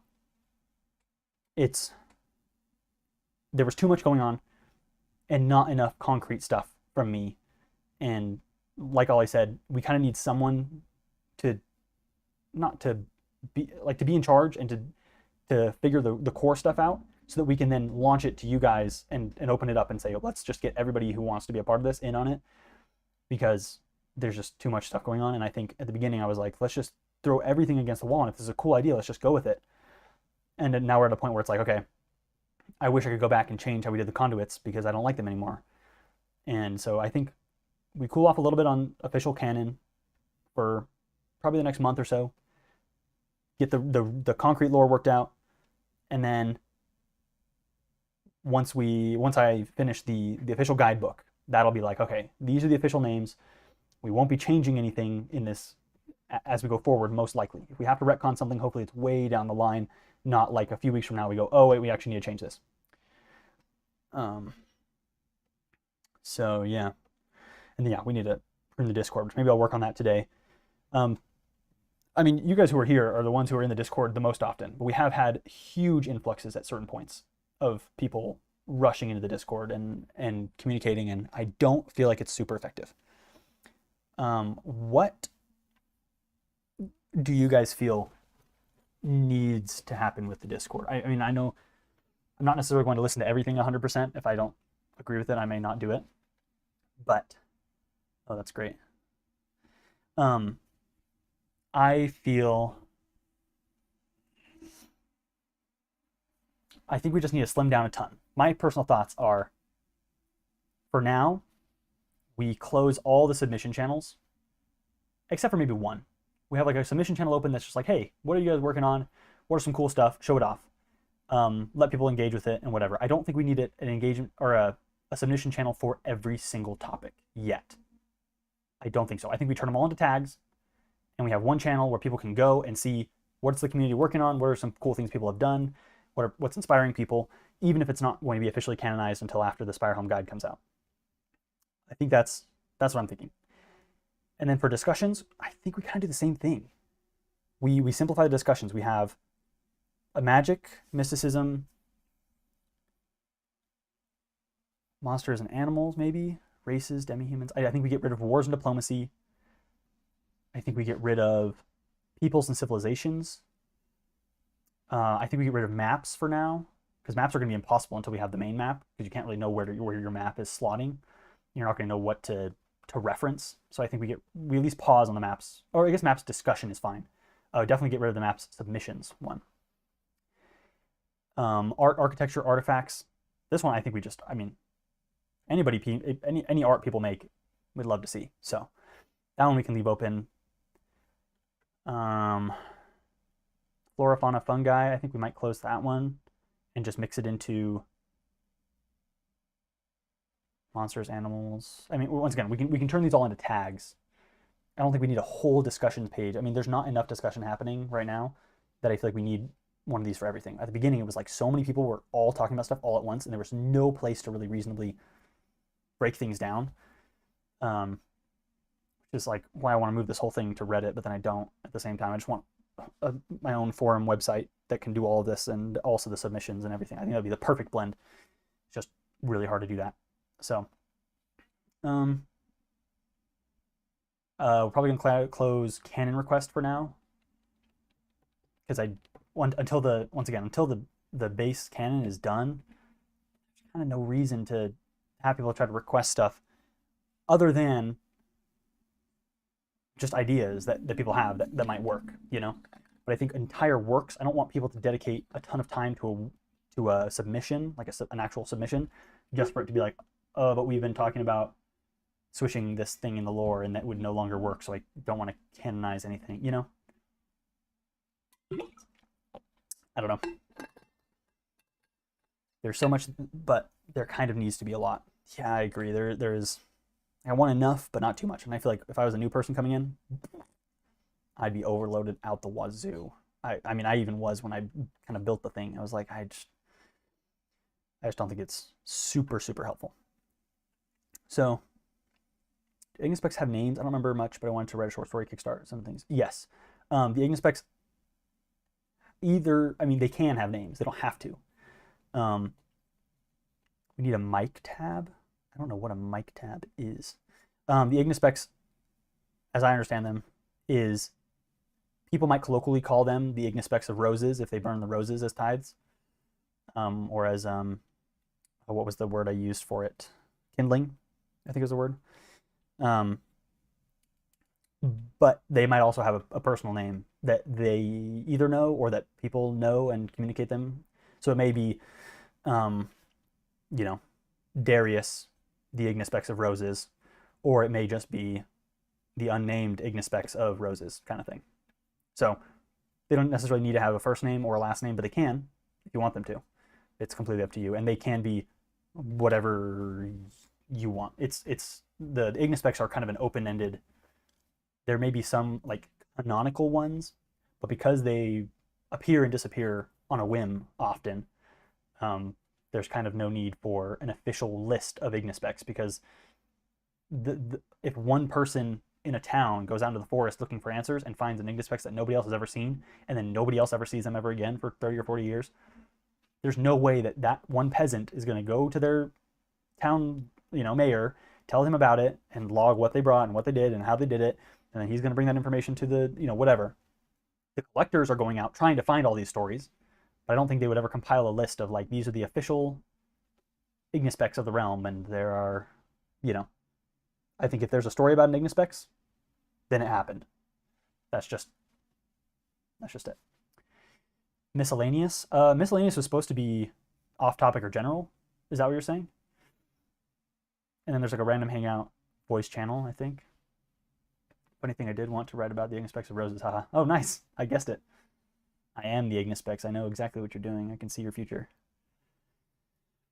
Yeah, I think the Ignispecs are really cool. I need to do some really official art on them. I mean, it's really hard because my art's getting a lot better really fast right now because I'm in school and grinding so much. And so I look back at my art from 2 months ago and I go, ugh, I can draw so much better than that now. And I look back at my art from a year ago and I go, oh my gosh. And so it's really hard to want to stick with the published art that I've done. And even that took forever and it was really hard. So I don't know. A miscellaneous submissions. Yeah, I think the submissions tab will get condensed to one moth. So there will be one or maybe two. I mean, there was like the jokes one, wasn't there? Or did that one disappear? Joke submission was down at the bottom. But yeah, I think it'll turn into one submission for people who want to share their creative work in relation to SpireHelm with where it is right now, which unfortunately has kind of been a not as collaborative as it was before and not as collaborative as it will be hopefully soon. So for now, it'll kind of be an in-between of you're welcome to work on stuff, you're welcome to make stuff, just under the knowledge that the canon lore might change, and until the official guide to SpireHelm is kind of finished, then there's not it'll be harder to know how to connect your stories to what other people will engage with. Because I think that's the biggest problem right now is like everybody can write stories, but there's a big question in content creation in general. If you like writing for you can do whatever you want. It's the same with art. If you just like drawing and painting, you can just draw and paint. But if you want to sell it, if you want to sell your art or work for somebody for art, if you want to sell your works, or if you want other people in the community to engage with your works, then you have to ask, like, why should they care? Why would somebody want my art? And that's where you kind of have to get into this objective realm where so much of it can be subjective. You can just say, well, I like this, and therefore just do it. And then there's a bit of it where it's like, okay, is this something that other people will care about and engage with? And if not, then why are you if what you want is for people to engage with it and people aren't engaging with it, then you're doing something wrong, or you should at least pivot and figure out how to better do this type of thing. And so what I realized pretty quickly is a lot of people had really good ideas, but there was no reason for anybody else in the community to care about them because they are all having fun with their ideas. And we kind of ended up with a community of people who all want to share their ideas, but nobody has any reason to care about anyone else's because the lore doesn't have strong enough implications yet in the stories. And so at the beginning, I was slowly trying to move towards something, and that's what the realm events were for, was, hey, here's something objective that's happening in the realm that has implications, and it gives you something to work off of for stories that other people will then care about because, oh my gosh, I know what you're talking about because everybody's writing about this right now, or everybody has been writing about it and wrote about it previously, and it has implications in the realm. The Ignispecs is the same thing. When somebody writes about an oracle now, they're going to be referencing the Ignispecs, and everybody else knows, hey, I know how to engage with this, and I know what implications this has because I know what the lore is built on. Where at the beginning, it was just, I don't even know, I know like 5 things, and it's darkness, Aletheus, kingdom on a mountain. That's kind of it in the realm. But everybody had a different understanding of what the realm was. There was no stakes, really, other than impending doom, which is kind of the point of dark fantasy to begin with. So it wasn't bad. It's just, I think as we go forward, I want to bring everybody in so that any work you create will be appreciated by everybody. And everybody can look at it and go, I understand why you wrote that. I understand the implications. I understand why the drama is there and why it's entertaining to read, instead of just being, I don't really know what to connect this to, so it just kind of is just a fantasy story to me, which, once again, is totally fine. It's just, I want everybody to enjoy what they're doing and not have it feel like it's going to waste. And I want people who enjoy the lore and want to read more about it and not write, I want them to care about the stuff that you guys are creating and not just throw it out because they don't understand why they should even care. So it's a fine balance, but I think this will really help. The SpireHelm guide will help. we'll go back to Realm events after that, I think, and work on some stuff. And I'll try to create as much as I possibly can to give everybody like gives people stuff to build off of that other people will care about. I'm kind of talking in circles at this point, but that's the idea. Okay, and then yeah, I'll trim down the Discord. Maybe I'll send out like a notification that just says, hey, by the way, I'm gonna be trimming down everything. So if you have anything that's only on the Discord that you really want to save, you may want to save it now before it gets potentially deleted permanently or whatever. If you don't care about it, or if you have a copy of it personally, that's totally fine. So, but yeah, once it's trimmed down, if we ever need to expand it, it's easy. We can just add another channel. We can do whatever. I just think for now, trimming it all back will, I think, help our engagement as well. I think when people, if new people arrive, or if the existing people are active, they won't have to search through like 100 different tabs. They can just find, here's the submission stuff. I can check the submissions and see which ones look cool instead of having to flip through, okay, well, do I care about gods, or do I care about histories? Do I care about maps? Do I care about magic? They can just see one and then go, ah, that one looks interesting. I will read that. Whatever, whatever. All right. What is this? Okay. Well, in that case, I think we're kind of done here. I will keep working, and I will see you guys all in the Discord, and hopefully at some point some TikToks and some more YouTube videos, and as soon as possible, I'll hopefully have a YouTube video to talk about and to make. So take care, everybody. We'll see you next time.